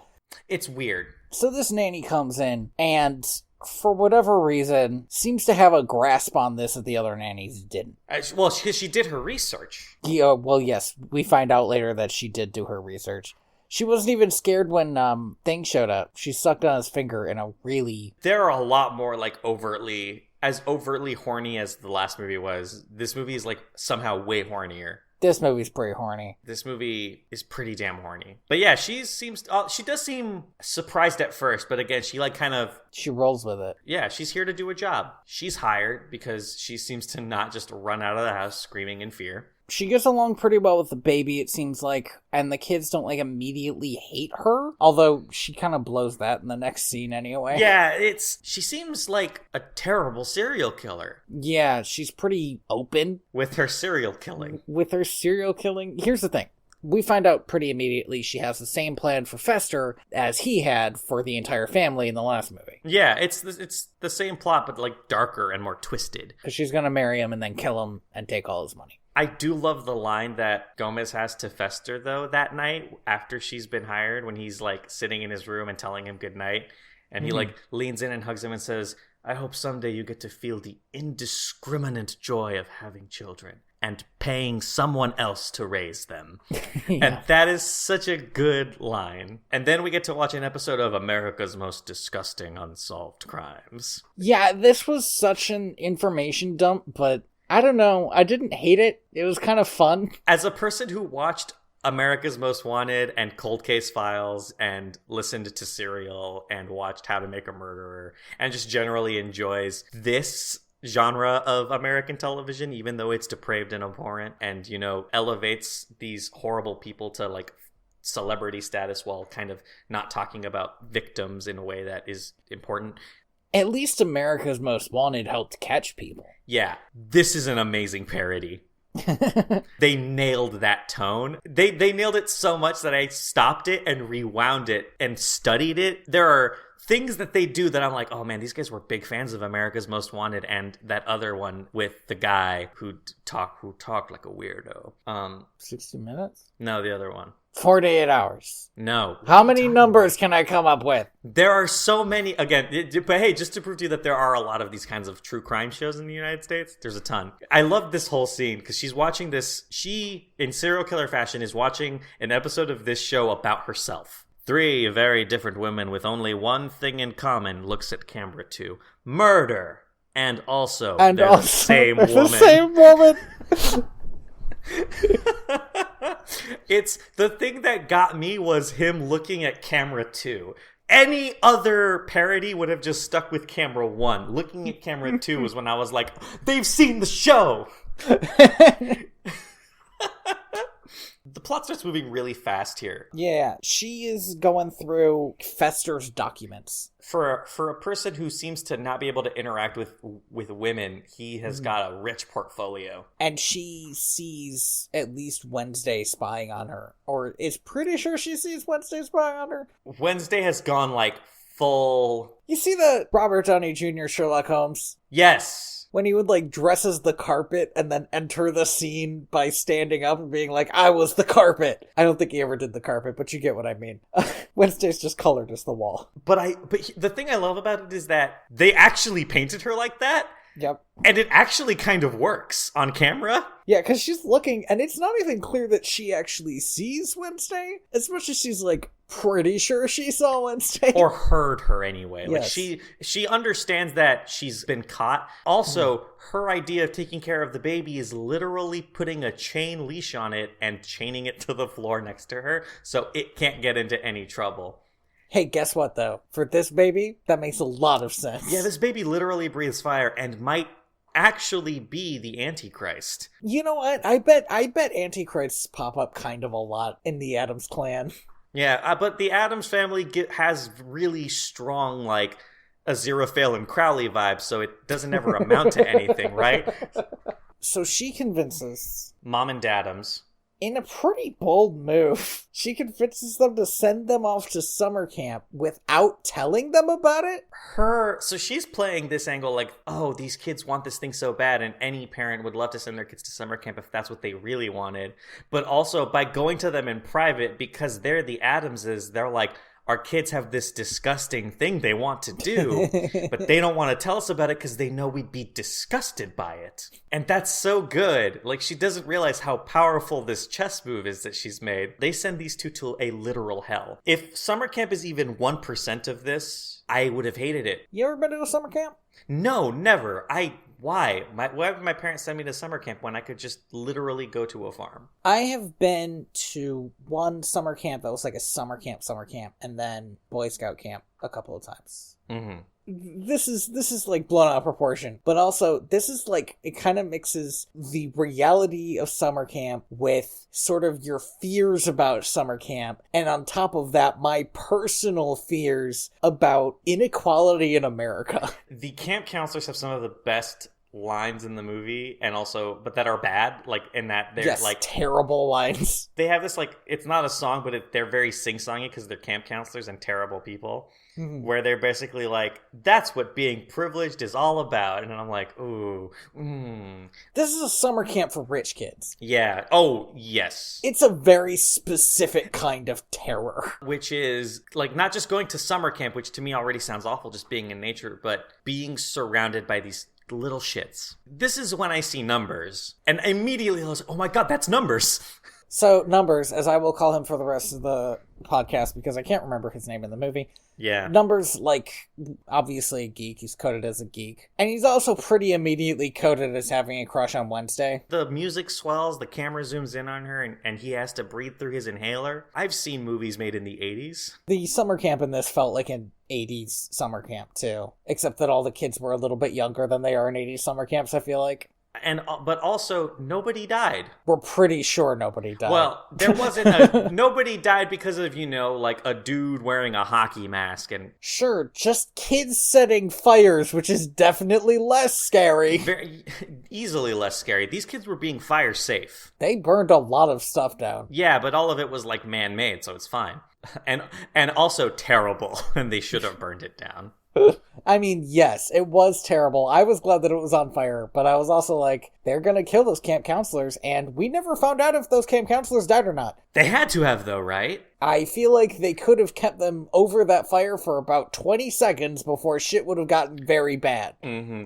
Real fire in this movie, by the way, which maybe it's just a sign of the times, but I'm always surprised to see real fire in movies these days. But that's a scene very much later in the movie. So let's go back to, I guess, Fester and Debbie. Debbie is reading Cinderella to the baby in a way that's like 100% hitting on Fester. Fester goes to Gomez and has this great line where he says he wants a girl for him, or he wonders if there's somebody out there for him or something like that. Gomez says there's thing, and he says, I know, but I want more. Legs, elbows, a head. Damn, that's so great. I love that a lot. That is really good. Also, that is interesting in that it sort of establishes whatever thing and Fester? And yeah, I kept on thinking Lester, and I'm like, no, it's a word that like means something. Lester is a real person's name. Yes. Come on, brain, get it together. Whatever thing and Fester have is like semi-romantic. And it definitely gives you an idea as to what Fester was screaming about in the first movie. Hey, I know things are hand, but even hands can get a little handsy. Cool. I'm going to rate that joke a solid 2 out of 10. All right, let's move on. So,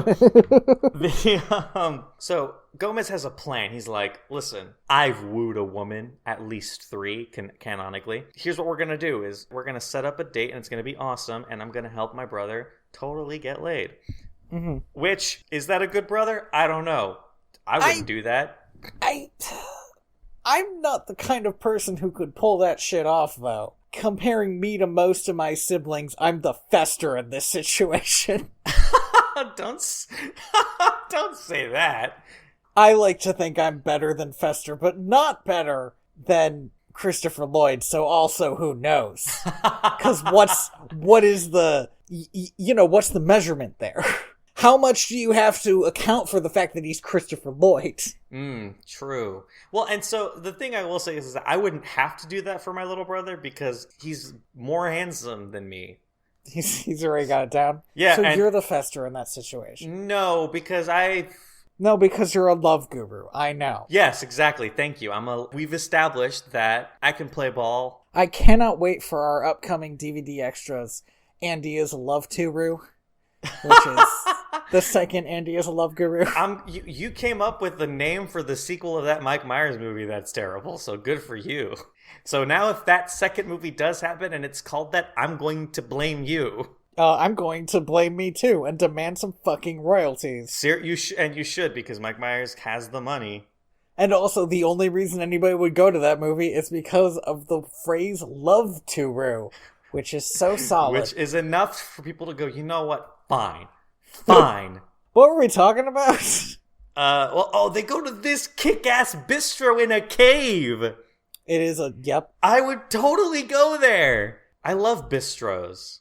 It's a really cool cave, too. It's got some nice romantic lighting. And the band is trapped in a cage where they belong. I don't want them just mingling about. Andy has a problem with musicians. All artists, actually. Fuck them. So many people in my life are musicians that if I need to really tread lightly here.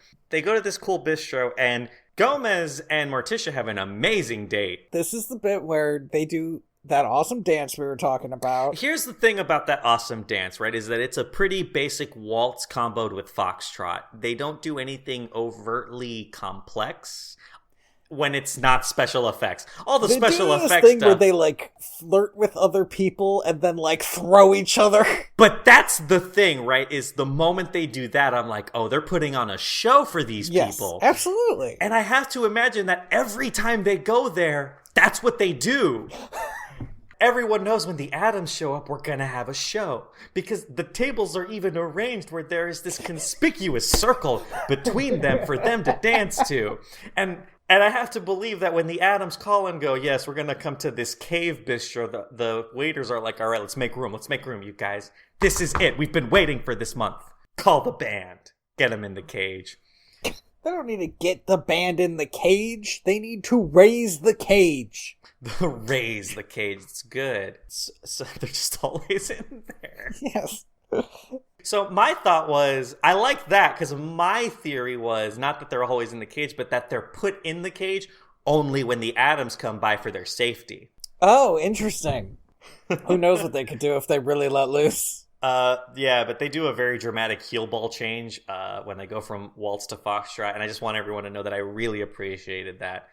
90% of dance isn't how you step, it's how you look when you step. It's the confidence. It is pretty charming to see Gomez's devotion to Fester, considering how, like, childlike Fester is in this scene. But, like, I don't know, it's just that, like he doesn't even have the amount of social grace you would build up from just interacting with people. Yeah, from practicing and reading magazines on how to do that shit and just doing your work. Yeah, or just, like, being out and about. And we know Fester has been out and about, so what's that? Why would that even be true, you know? He was out and about for 25 years with normal people. Yeah, it's very frustrating. But even so, it's still cool that, like, Gomez really wants him to succeed and is supporting him and is like, yes, we're doing this. She clearly likes you because she wants to murder you for your money. But she clearly has something for you. And it's awesome. It's cool. It's like good family values. Hey. Whoa. At no point in this movie, by the way, do they name drop the title, and I was kind of sad about that. It's because you're a monster. You would think that somebody would look at the camera and say Addams Family Values. Yeah. I like it when you get the name of the movie in the movie. It's a good... I think it could Speaking of family values, the Addams do not ascribe to the patriarchal idea of virginity. Okay. It was very weird to me that Fester had not heard of virginity. And the only way that I could make that make sense is that the Addams, as a clan, don't have virginity. Because that doesn't actually make any fucking sense. Well, I don't know, like, once I realized what it meant, I was kind of like, oh, that's stupid. Makes a very awkward scene, but also, like, why wouldn't Fester know about that? All this stuff is like, why is Fester this... childish. Yeah, childish. Why is he this clueless? If there hadn't just been a movie where he tried to scam his brother out of all of his money, maybe I could have bought this. But that's the thing, right, is the problem isn't that this is what the character is in the larger context of the movie. The problem is that we just saw a movie where he wasn't this terrible at being a, human being. Yeah, just being a person. Like, he just liked murdering people, but, like, this is the Addams Family, right? Like, that's a thing people are into. He was genuinely charming in the last movie. He charmed everybody. That was part of it. Yeah, and in this, he's just weird. So Debbie lays out this whole line of nonsense about being a virgin, wanting to make the ultimate sacrifice on her wedding day, to which he responds, I believe, for the first time, the way that anybody would respond. A goat? Because what she said didn't make any fucking sense unless you were killing a goat. The ultimate sacrifice? What? Yeah, I don't know, man. It's definitely a very well-prepared speech. Basically, she says, I'll doink you if you marry me. And he says, sure. Because we cut to Gomez and Morticia watching them fall in love. Yes, unquote. Gomez and Morticia, they're with the baby, who has like a... I don't know what this mask is actually for, but I think it's to stop serial killers from biting people. Yeah, it's like the Hannibal Lecter mask. And they said, throughout the whole date, I had my fingers crossed. I said, let them fall in love, let them get married, let them adopt. Which I thought was so good. And then they reveal the engagement. Yeah, that they're engaged, and she shows out her hand, and I love this part, because Gomez is like, that was my mother's ring, she was buried with it, and then this crazy bitch just pulls up a shovel. So there were parts of this where I was like, I wonder if the end of this movie is going to be that this person is already basically an Addams. But the thing, yeah, right, like there are... But the reason she's so okay with all this is because she wants the money. But the thing is I could easily see a version of this movie that went, but the problem is then it would be exactly the first movie, right? Yeah. So the fact that they kind of went and ran 100 miles in a different direction is kind of nice. But before we get to that, we got to go back to camp. I want this camp to burn. It's terrible. There's some shit at this camp. So we actually skipped a short scene at the camp where they were trying to learn lifeguard stuff. Oh, that's right. And the camp counselor gives the fucking craziest set of instructions, which is swim out and start drowning. I loved that. That was so good. Now just swim out there and start drowning.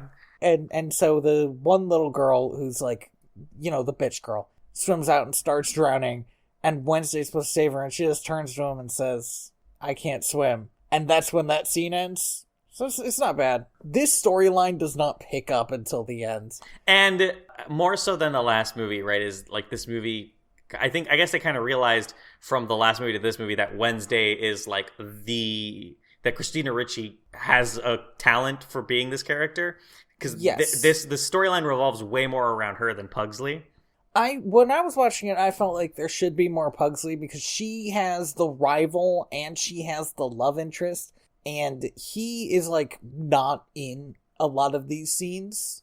Yeah, but he also is definitely punished along with her and her love interest, which seems unfair. It felt like either part of the problem could be that he was for some reason getting along with these people, although that would be crazy because these people suck so. They are so fucking terrible.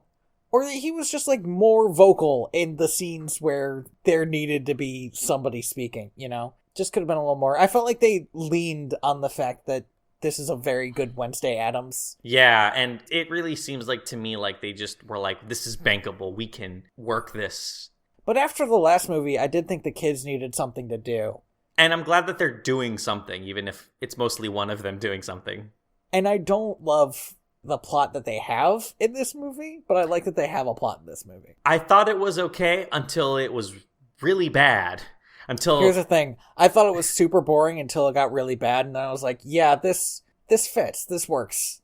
Yeah. I understand why you would be like, man, this is bad and too much. But like I was like, even with like the weird racial stuff, it's like that's like them pushing back against the weird racial stuff that was like always there. Problem that I have with the weird racial stuff isn't that there's weird racial stuff, because like I said, I think they're walking a line where it's clearly parody until a lot of it is parody. Yeah, until the point where it's not. But I thought even the point where it's not, it was like an acceptable level. We'll talk about it. Yeah, we'll talk about it. We're almost there. So they're still at this awful, terrible camp. And honestly, right. Most up until the climax of this plot, most of their scenes at the camp are like kind of like the way the first movie was done, which are just a bunch of kind of offhand jokes about how they're different and how they're not like everyone else. And it's and also kind of this growing relationship between Numbers and Wednesday.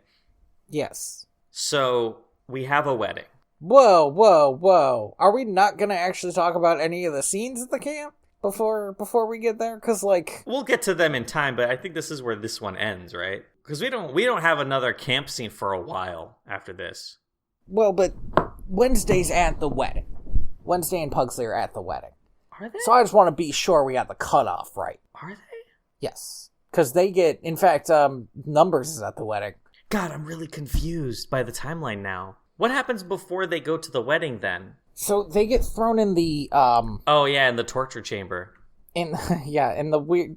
Here's the thing. There's nothing bad about this little house they're all stuck in, except it's clearly the place that they put campers that they don't want to fucking deal with, which means it's actually the worst thing. It's solitary confinement is what it is. It's quarantine. Except there's 3 of them in there. It's social quarantine. Wednesday and Pugsley are both thrown in there. Again, this is mostly about Wednesday, though, because now Numbers shows up. And she sort of bonds with Numbers solely on the fact that he is constantly near death. Something about his weakness and general aversion to anything dangerous because he's afraid of dying all the time. She's really into that. That calls out to her. He's the yang to her yin, the murder victim to her serial killer. Oh, that's adorable. Mm-hmm.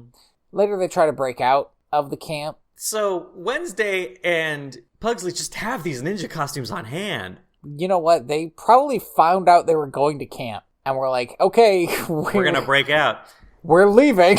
But the thing is that you'd think they'd pack a shotgun. But the thing is that Numbers just has a tool set with him with pretty big wire cutters. So he's more prepared for escape than they are. Well, they were prepared to climb, and he's just like, nah, actually. We could get injured and die. Which you definitely can't do on sliced wires. That'll be fine. If you cut a big enough hole, it's fine. I do think the fence has barbed wire at the top, though, which is... insane? Yeah, like, this Because the big joke is that this is a fucking cult. The thing is that this is a cult. I don't think it's exactly a cult. It's just like rich people celebrating being rich people. Which is, I feel, very cultish. Isn't that what Scientology's all about? Sorry, I misspoke. Rich white people celebrating being rich white people.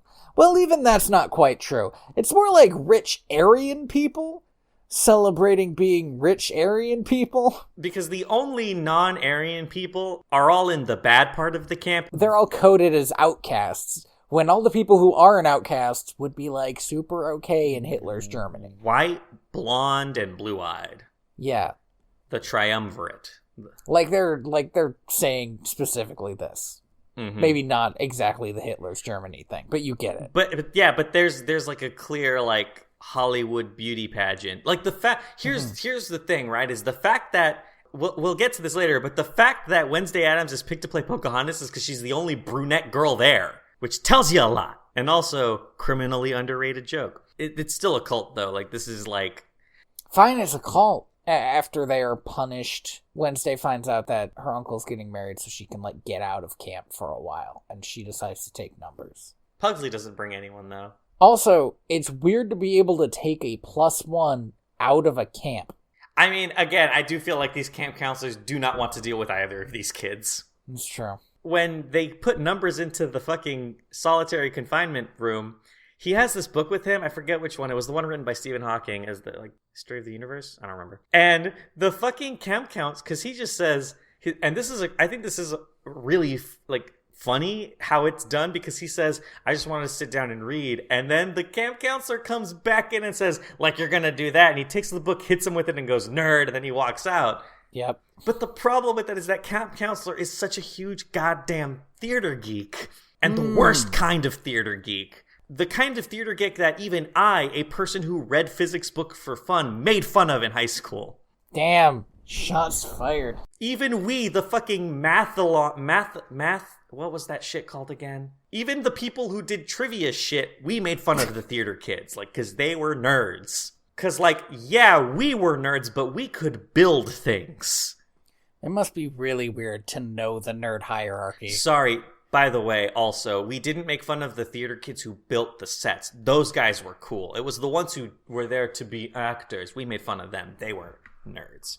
So the wedding. We're finally there, and we're having a wedding, and maybe accidentally baked somebody alive. That was one of the moments where I was like, that's not really, like, funny as much as it is, like, super gross and kind of bad.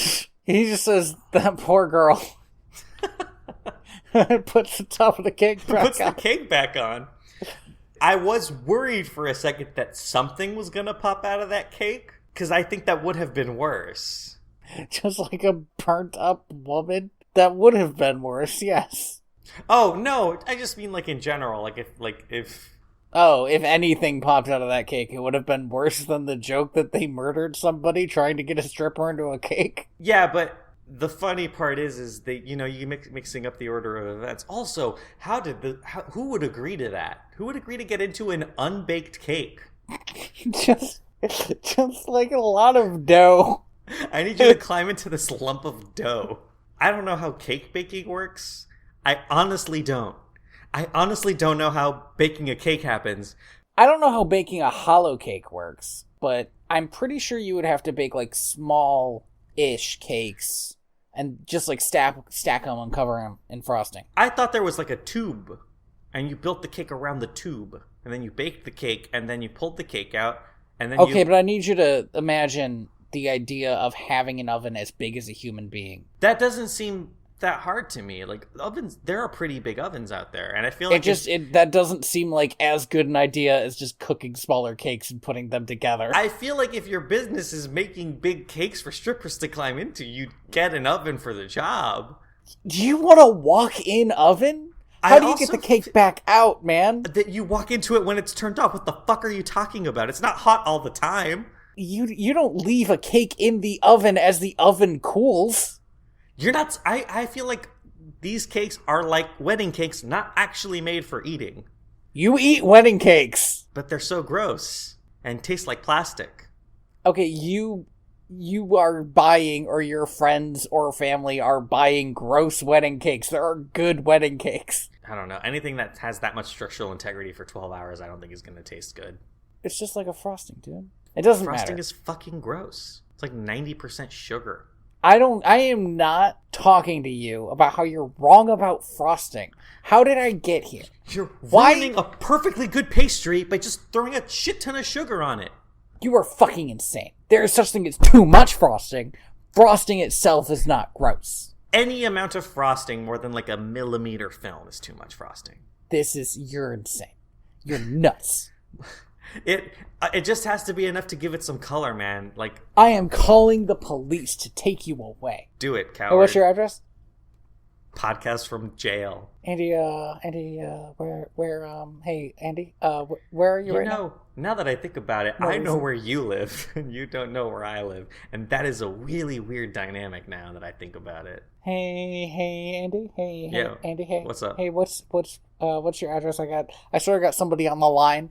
I'll send it to you. I'll send it to you in the mail. All right. Well, I'll call them back. Let me put them on hold.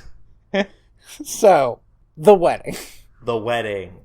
I was really hoping we'd get another Mamushka here, and we do not. I was a little surprised that nobody stopped the wedding, particularly Wednesday, who was there and did know that she was marrying Fester for his money. At this point, I think she was like, okay, clearly she's marrying Fester for his money, but I don't think she had gone to the point of Uncle Fester's in danger. But maybe she should have gone to the point of, like, walking up to her parents and saying, I think this bitch is after Fester for his money. Listen, she had other problems to deal with. A camp full of problems. Also, okay, so here's the problem with the wedding scene. Wednesday, Numbers, and Pugsley should not be here. Because the fact that they interact with this scene is like, Wednesday should be trying to stop the wedding. Also, they should talk to their parents about not wanting to go back to camp. Both issues in the movie could be ended by the fact that they came to this wedding. It's so easy to not go back to camp. Parents don't want to drive all the way back out there. It takes more effort to go back to camp after you've already picked somebody up. It definitely breaks the flow of the movie so much that when I said it's a wedding and you mentioned that it's not the wedding yet. I realized like, oh, I thought the wedding happened later after that all the camp stuff already happened. Right, which would make sense, especially because at the end of the camp stuff, every other parent is there. But, like, it doesn't make sense for the Addams to be there because they're dealing with other shit. Yeah, because the Addams aren't there, and they could have. But they should be there because I think that's when you pick up your kids. That's a standing up and clapping moment. So yeah, I don't know. That was weird. But they get married, they drive off, kids go back to camp. And this is when the kids realize who she is when they take out their serial killer trading card game. Yes, which is probably another reason that Wednesday likes Numbers. There's another good joke here when Numbers mentions that the only cards he doesn't have are Jack the Ripper and that Zodiac guy, because they were never caught. So they figure out that, and so they start trying to put together like a big plan to get out. But at the same time, on their honeymoon to Hawaii? Yes. Debbie basically tries to kill Fester by dropping a radio plugged into like 5 rerouted surge protectors. Yeah, like a ton of surge protectors like re-plugged into each other, which limits their ability to surge protect. Huh. So she shocks the shit out of him, and because he's Fester, is fine because he's even been does shocked. this that light bulb thing, which is an excellent callback to the last movie. But also reminded me that in the last movie, he wasn't a big dumb idiot. He was only kind of a big. He was big. He's definitely big and kind of dumb. He wasn't that dumb, though. But he wasn't that dumb, yeah. And he was just, like, charming. Yeah. This version of Fester is not charming at all. He's childish in a way that's distressing. So she tries to kill him and it fails, and now she's really upset. Yeah, and she's, like, pouting about it. Like you said, she's been very bad at hiding that she's a serial killer. She realizes they're gonna, get down to it. They're gonna do the nasty. She has to pretend that she's in love with them still. And she gives this weird ultimatum that I don't exactly get. Well, so this is pretty easy for me. She's trying to separate him from the rest of the family to make killing him easier. So get him out of the house into a different house, because I guess his idea was they would just move back into the Addams house. Yes, I mean, that's fair, but what she could have said was, no, we have to move into our own place. But instead what she says was, you can never talk to your family again. And here's my other issue with Fester. Uh-huh. Is that he found his family after 25 years of being separated. Mm-hmm. He and his brother went through this whole big separation issue because of a fight they had, and the fact that he leaves basically destroys his brother again. Yes. And, like, he should be at least a little bit keyed into that. Fester in the last movie would have been, but Fester in this movie, the sex is just too good. And again, that is a problem. Like, that is a huge problem. You're absolutely right. That part does bother me. Because, yeah, this is like Mondo trauma that he's causing his brother to go through again. Also, his whole heel turn in the last movie was about, like, liking this family and, like, hanging out with the kids and going on walks with Morticia where she talked about his dead parents. They were, like, the most important thing, even when he thought he had a family to return to. Yeah. We get a montage of, we kind of get the go back and forth between, like, some camp scenes that don't really matter. Gomez being super distraught that his brother doesn't ever want to... Oh, at this point we find out that 2 weeks have passed, which is an insane amount of time. I guess summer camp is all of summer, but I don't know, it just feels like a long time. Okay, so in my experience, summer camp is a week. Okay. But I would also say that fucking rich people summer camp could totally be all of summer, because I bet there are a lot of people who work all through summer and want to get rid of their kids.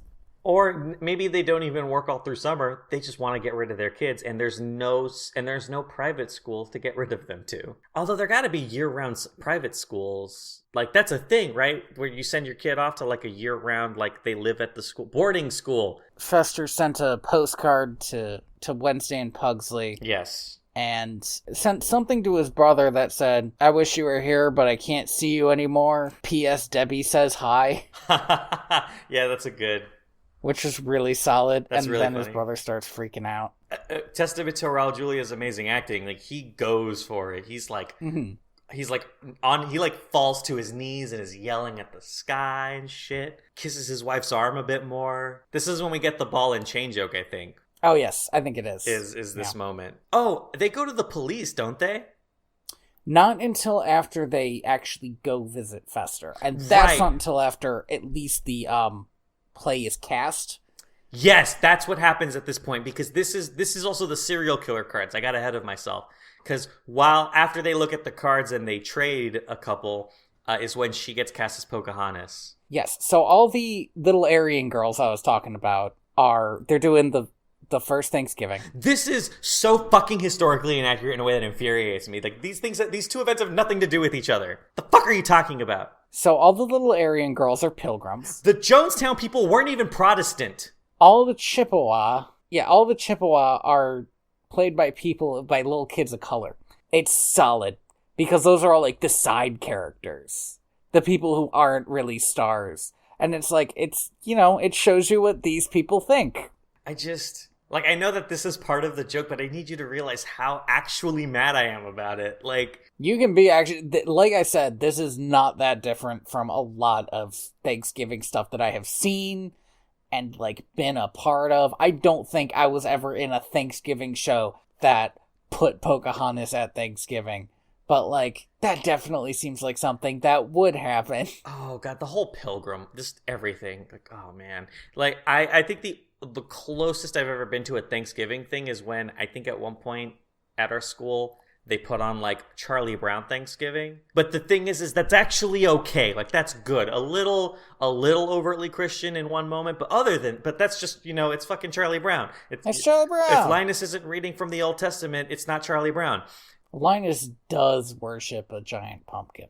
Yeah, but, that's Old Testament for you, man. Also, it's the Great Pumpkin, Charlie Brown. Do you want to get to the part where they visit Fester? Is that what we're doing next? Yeah, they're visiting Fester. And the fact that they were even allowed into the house is a really dangerous game that Debbie is playing. Yeah, these people will kill. And she's done her research, so she knows. So I think I guess at this point she's just confident in her hold over Fester. Yes, in fact, Morticia says, you have placed Fester under some strange sexual spell.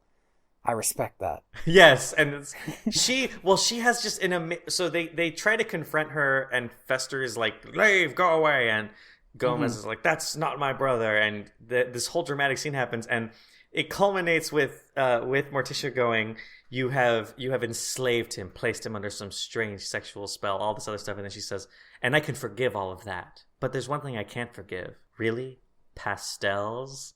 And as a person who loves pastels, as a person who's like, I'm down with that kind of genre of colors, that hurts. Like, that's a deep dig, because you know what? Those pastels do kind of suck. You don't go with white pastels. You gotta go with color. And the fact that that's what makes Debbie kick him out is amazing. That's a good joke. Maybe the reason she invited him was because she wanted them to be mad at her. Like, she wanted a big reaction, and she was really mad that she got the big reaction from pastels. Yeah.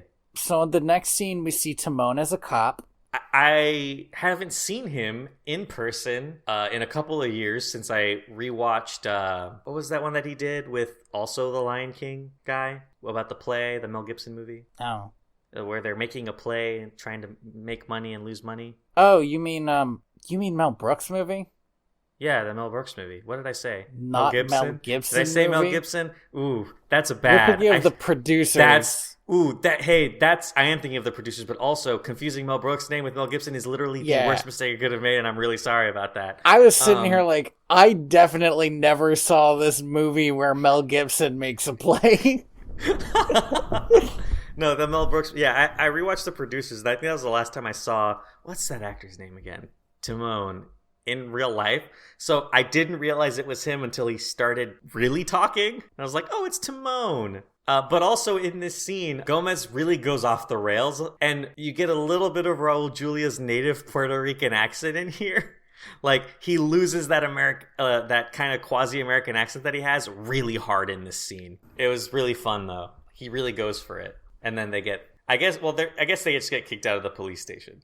He says they're gonna book him, but, like, for what? I mean, I don't know. Yelling at cops, I think, is enough to get thrown in prison for at least 2 hours. So this is where we get to the scene where the kids are punished for not fitting in, and the way that they're properly punished. Made an example of, which is worse. That's a worse thing that she said. It is a really creepy thing that they said. It's like a fucking invasion of the body snatchers. Like, we'll make them all like us. Well, and I do love that while they're chanting, she says, do we want to kill them? And all the kids say yes. And she goes, no! We do want to make an example of them. And I was like, oh my god, this is a cult. This is so creepy. This is like the scariest part of the movie. And I do like how this scene is set up, because I think Christina Ricci does a lot of really good acting here. So they're forced to watch a bunch of Disney movies, because Disney's had this reputation for a while now of being, this kitschy, fun family film. They get thrown in Disney jail. In Disney jail. In not Disney jail.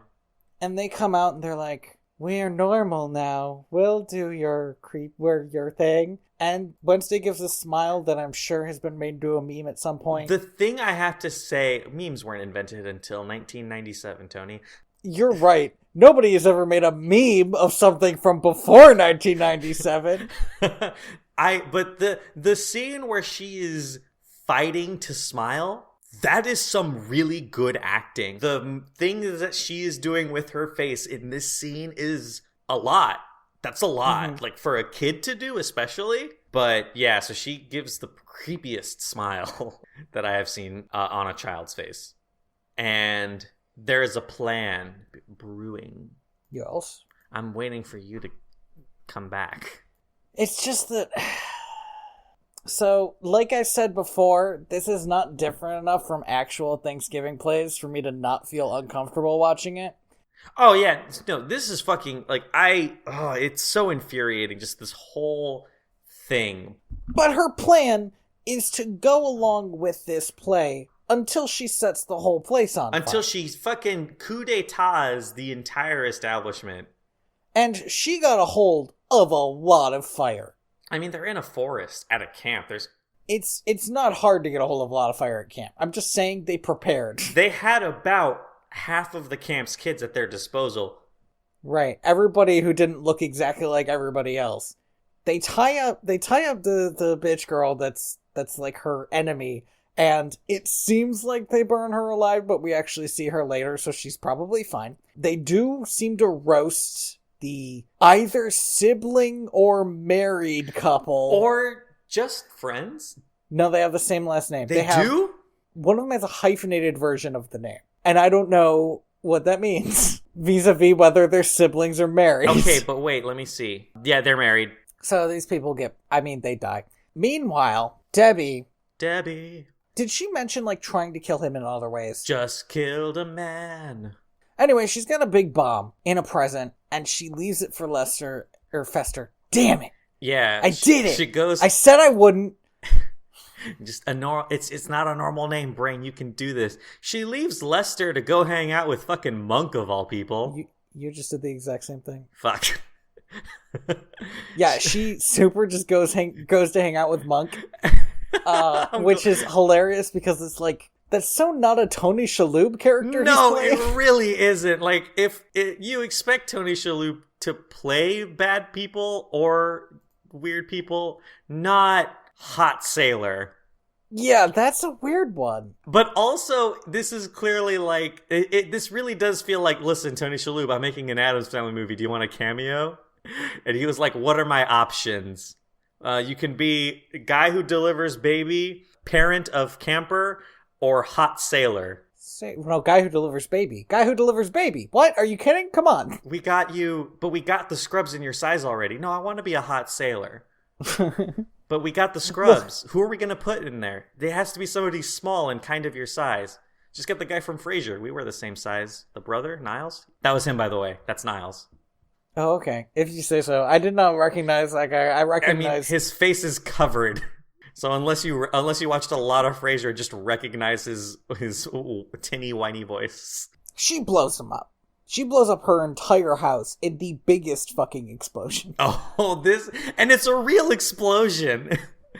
And we only see it once. I genuinely thought, I was really sad because I was like, oh my god, that was like a really big explosion and a really real explosion. And they only got one camera. They didn't do the thing that every movie does with explosions where it explodes and then you get another camera and it explodes again. Like, come on. You're really sad about this, huh? I am. I love a good explosion. Especially movie explosions are so fun to watch and also to watch behind the scenes of. So yeah, she explodes him, and he just like walks out with a steak on fire. And she starts screaming about how she wanted to make it look like an accident. And like, how? No, but like, how though? How was that an accident? Gas main. A gas main. Yeah, it was a gas leak. We built it over a faulty gas main. The entire house. Yeah, man, it was like a really big gas main. There's no sustained fire. But here's the thing, right? I feel like once she said Addams, everyone would be like, all right, maybe it was an accident. This feels like an Addams Family death. But Addams Family deaths aren't accidents. So she points a gun at him. This is the biggest fucking gun I have ever seen. She wasn't going to use a small gun, Andy. He keeps not dying. Here's the thing, though, right? This is another way in which Debbie is a much better villain than Mom from the first movie. Because in the first movie, when Mom pulls out a gun, Craven pulls out a gun, it is the tiniest little pea shooter I have ever seen. Enough to kill somebody, sure, but not an Addams. But this gun is so fucking massive. Like, I feel like if The Rock held this gun, it would be too big for his hands. It looks like a Nerf gun that they just painted silver. So then Thing shows up and runs her over with her car, but doesn't slam into her and kill her. I legit thought that this was where she was gonna die. I didn't, because I thought, oh, the thing can't push the pedals at the same time. But then next scene, that doesn't seem to matter. No, yeah, but that's the thing is, I was so bothered by the logistics of this, like how even if you let go of the gas, you're not gonna accelerate that long. She also has 2 cars though, and she definitely left the nicer car somewhere else. You would think it would have been up in fucking smoke. How big that explosion is. Fester gets in the car and Thing drives off. Now they're in a car chase. Let's go back. We actually need to rewind a little bit because we need to talk about what happened to... God, what's that baby's name? He's got a terrible name. What happened to Pubert is all this shit with Lester has been stressing him out so much that he became a normal kid. With blonde-haired kid. That's true. That's fair. But he also lost his mustache. He also lost his mustache. And he's like giggling. And laughing and no longer breathing fire. And here's why I think the house is magical, because his room also starts changing. Because the crib changes with him from like a goth crib to like a prep crib. And then the room changes later into like a normal room. And there's a scene where like Morticia is reading him The Cat in the Hat, and she's so distraught that he's having a fun time. And she flips to the end and goes, "Oh no, he lives." And at this point, Gomez has also been overtaken with grief. He's gone hysterical. He's dying. Morticia says, "My baby is sick and my husband is dying. What do I do?" And her mother says, "Well, you've got a black dress." Yeah, you know. So at this point, Lester comes in. Fuck me! Fester comes in. I think I also said Lester a little while ago. You did. And the thing is this wasn't a problem after the first time. I don't know why it's a problem now. It's midnight. We were so close to never doing it. Hey, Tony, I just realized why it's a problem now. It's because we've been talking for almost 4 hours. And this is your fault. So, Fester comes in. And then, like, right after him, the kids. Yeah, Wednesday and Pugsley come in. And it's like, okay, well, I guess burning down that camp took so long that now they can't save their uncle because he's here already. Yeah, so I do love that before the kids are happy that Lester's back, they just look at their parents and they go, "You sent us to summer camp." And then they realize, oh shit, that's right, we did do that. They all have a big hug, even though Wednesday said earlier that they do not do hugs, which I guess what she meant is they do not hug evil monsters. They don't hug fucking strangers. And you know what? I wouldn't hug those people either. They're weird. They're weirdos. They hug their weird uncle and their family, and they don't hug these creepy-ass kids. These just straight up terrible people. Who, if they gave them 2 seconds, would have bleached both of their hair. Deb shows up, hooks everybody up to electric chairs. A ton of electric chairs. It's not surprising they have this many electric chairs, but I'm not sure I believe that they would even work. We've seen at least Pugsley and Fester get electrocuted, and they were fine. Deb's just gonna kill everybody. Fuck it. And so we get the most terrible looking baby hand. Oh my god, I forgot about the puppet baby hand. This fucking puppet baby hand is so distressing. Did we talk about the racist play enough? I feel like we didn't talk about the racist play enough because it was super racist and terrible. And I know that we kind of glossed over it, but it's just so bad. It was very racist. And I would have been totally okay with it had they not done the woo woo woo woo stuff when they finally did the coup. Could have done without it. Maybe cut that part out, and I'd be okay with it. Preteens, man. They don't know. Okay, but but the people who wrote this movie who were fucking grown-ass adults did know. Yeah. I mean, I get it, though. It was like trying to elicit the specific idea of, like, the Native Americans fighting back against the Europeans. Mm-hmm. But it's weird because then when you do that, it feels sort of... It feels less symbolic and more straight up stealing it. Just bad. And also... Yeah. It does, like, again... No actual Native Americans in that group. Just a bunch of kids having fun, burning down this awful, awful hellscape. Okay, so now back to the slideshow. And this terrible, awful baby hand. This baby puppet hand is so bad. What's super weird about it is they definitely could have gotten what did he grab, a knife? Oh, yeah, a fake knife? They could have gotten a fake knife and given it to a baby and filmed the hand grabbing the knife. That is... not difficult. The scene where the baby catches the guillotine, that's fucking real ass baby hand right there. Right? Like, we got some real baby hand action in that. And we got a lot of real baby in this movie. Why is it that this scene we had to break out fucking Jim Henson's awful, terrible creation? It's the scariest thing in either of these movies is this baby hand. It freaked me the fuck out. And it grabs a knife and it saws itself out of the crib. But it doesn't keep the knife. It just leaves the crib, and through a hilarious Rube Goldberg machine of events, makes its way to the basement. But before that slideshow, we get Debbie's quote-unquote tragic backstory, and I do love this tragic backstory.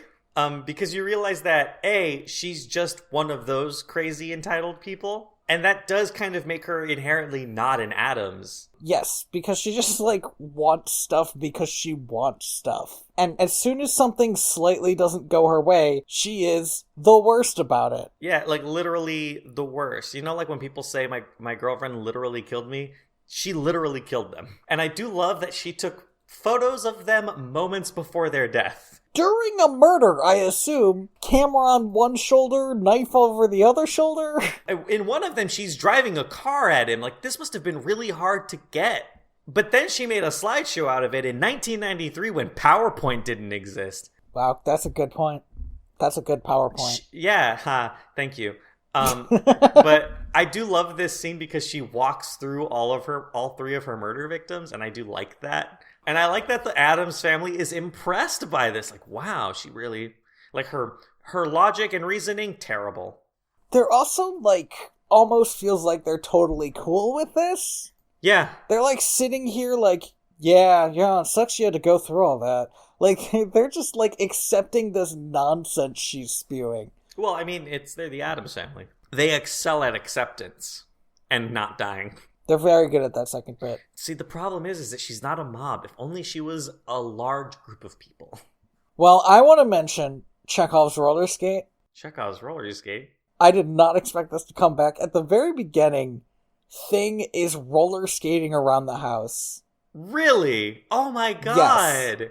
At the very beginning, Thing is roller skating around the house, and at some point the baby, like, slides down the banister and lands on that roller skate. And skates his way to the basement. Wow, that's amazing. That's really good. the baby connects some wires and electrocutes Debbie to ash. Yes, she dies hard. Instantly cremated. Which doesn't really make that much sense later when a hand pops up from her grave. But maybe that's not her hand. Maybe that's Thing. Maybe that... I think that was Thing. Mostly because of the setup of up to that moment. But also, at the end of the last movie, we established that maybe the Addams can wake the dead. So... That's true. Also, I do love that because she legally was an Addams, she does get buried on the family plot. That is a good point. But I feel like they also bury their enemies on the family plot, because that's happened as well. Yeah, but I don't think they get marked graves. They got marked graves. Oh, they do? Their names are on them. So there's a wrap-up scene. Yeah, we get like a Halloween party or something? No, it's the kid's first birthday. 1 year has passed since the beginning of this movie.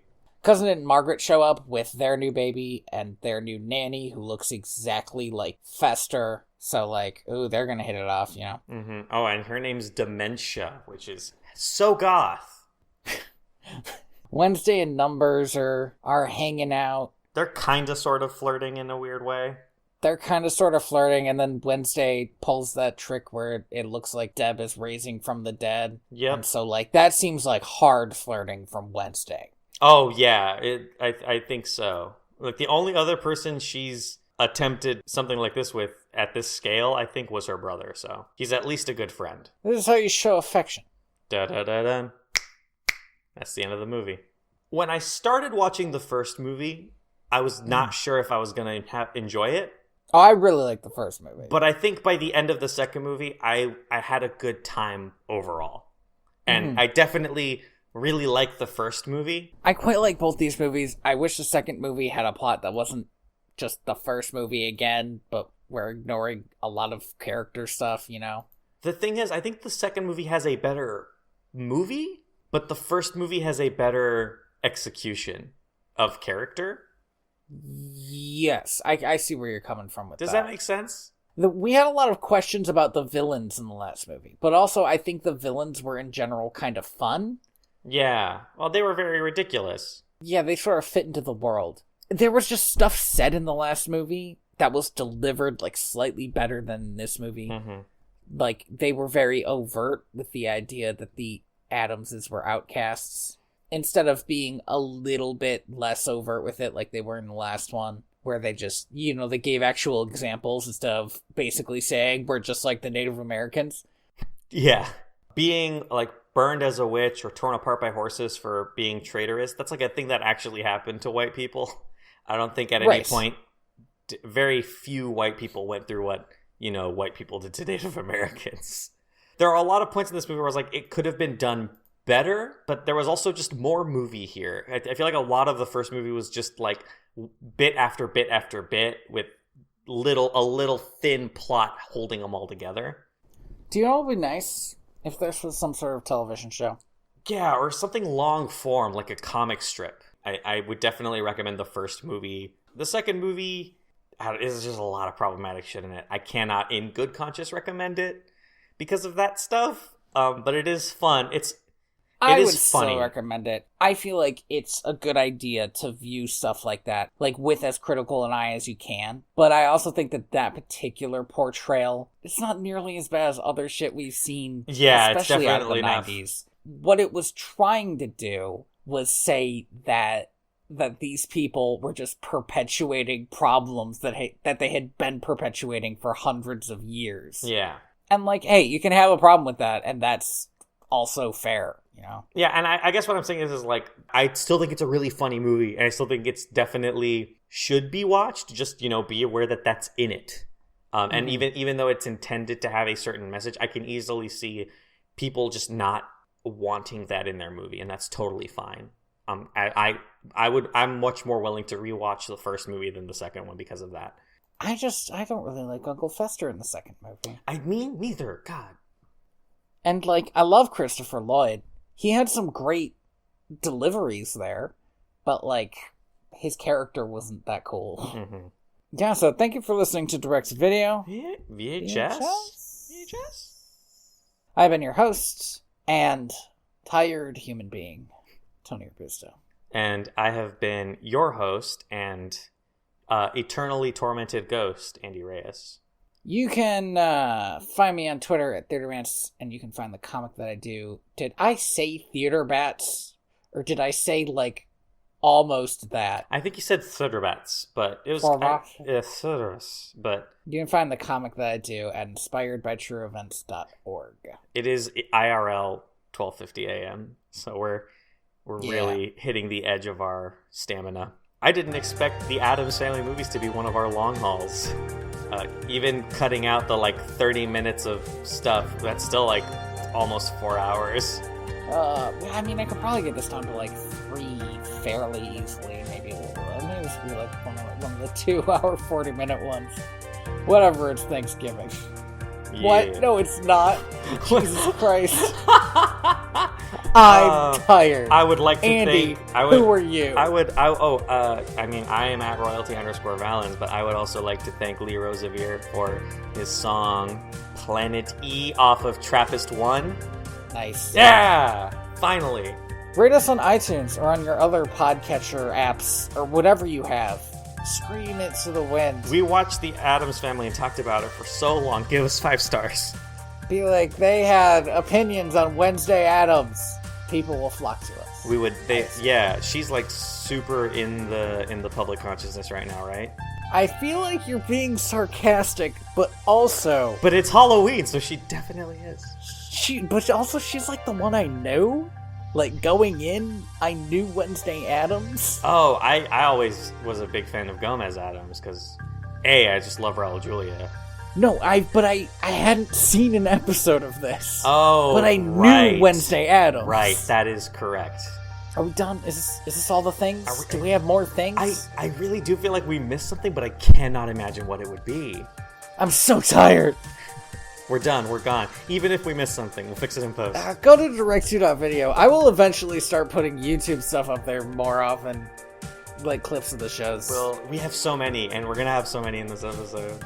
Next time, we are going to watch The Muppet Movie and The Great Muppet Caper. Oh! Finally. I was wondering when we'd get to the original Muppet movies. For some reason, I think of these as Thanksgiving movies. They're not. Maybe I just would watch them at Thanksgiving sometimes. Maybe they just came on Thanksgiving a lot. Or maybe there was a Muppet movie that I did watch at Thanksgiving that I'm thinking of. Mm-hmm. But it felt like the time of year to do a Muppet movie. November. It's getting colder. You want to snuggle up to a Muppet I, I don't know. I feel like I need to get their consent first. They're real people, It's a Tony. Muppet. Well, they're real Muppets. They love. Oh, them. I'm sorry. And Muppets don't need consent because it's a Muppet. Is that what I you're just saying? said that they love hugging. Is what I said. I don't know. I'd ask permission. I said first. my thing way faster than you said your thing, which makes my thing more true. Yeah, everyone knows that arguments work like fucking dueling in the Wild West. Whoever gets it out there faster. Good. I'm glad we agree on this. I am the ghost of John Smith. Ooh.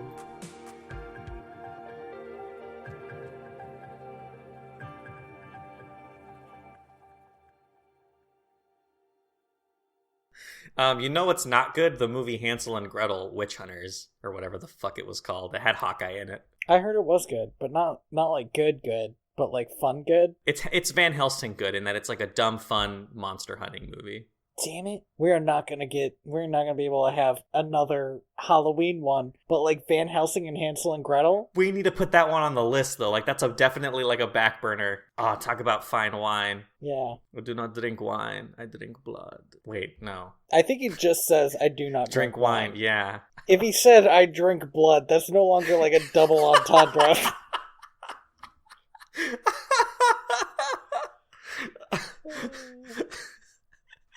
Just everyone at the table just looks at him. Oh man, I really gave up the gamut, didn't I? Could I be a vampire? Maybe. No one was asking. Literally no one.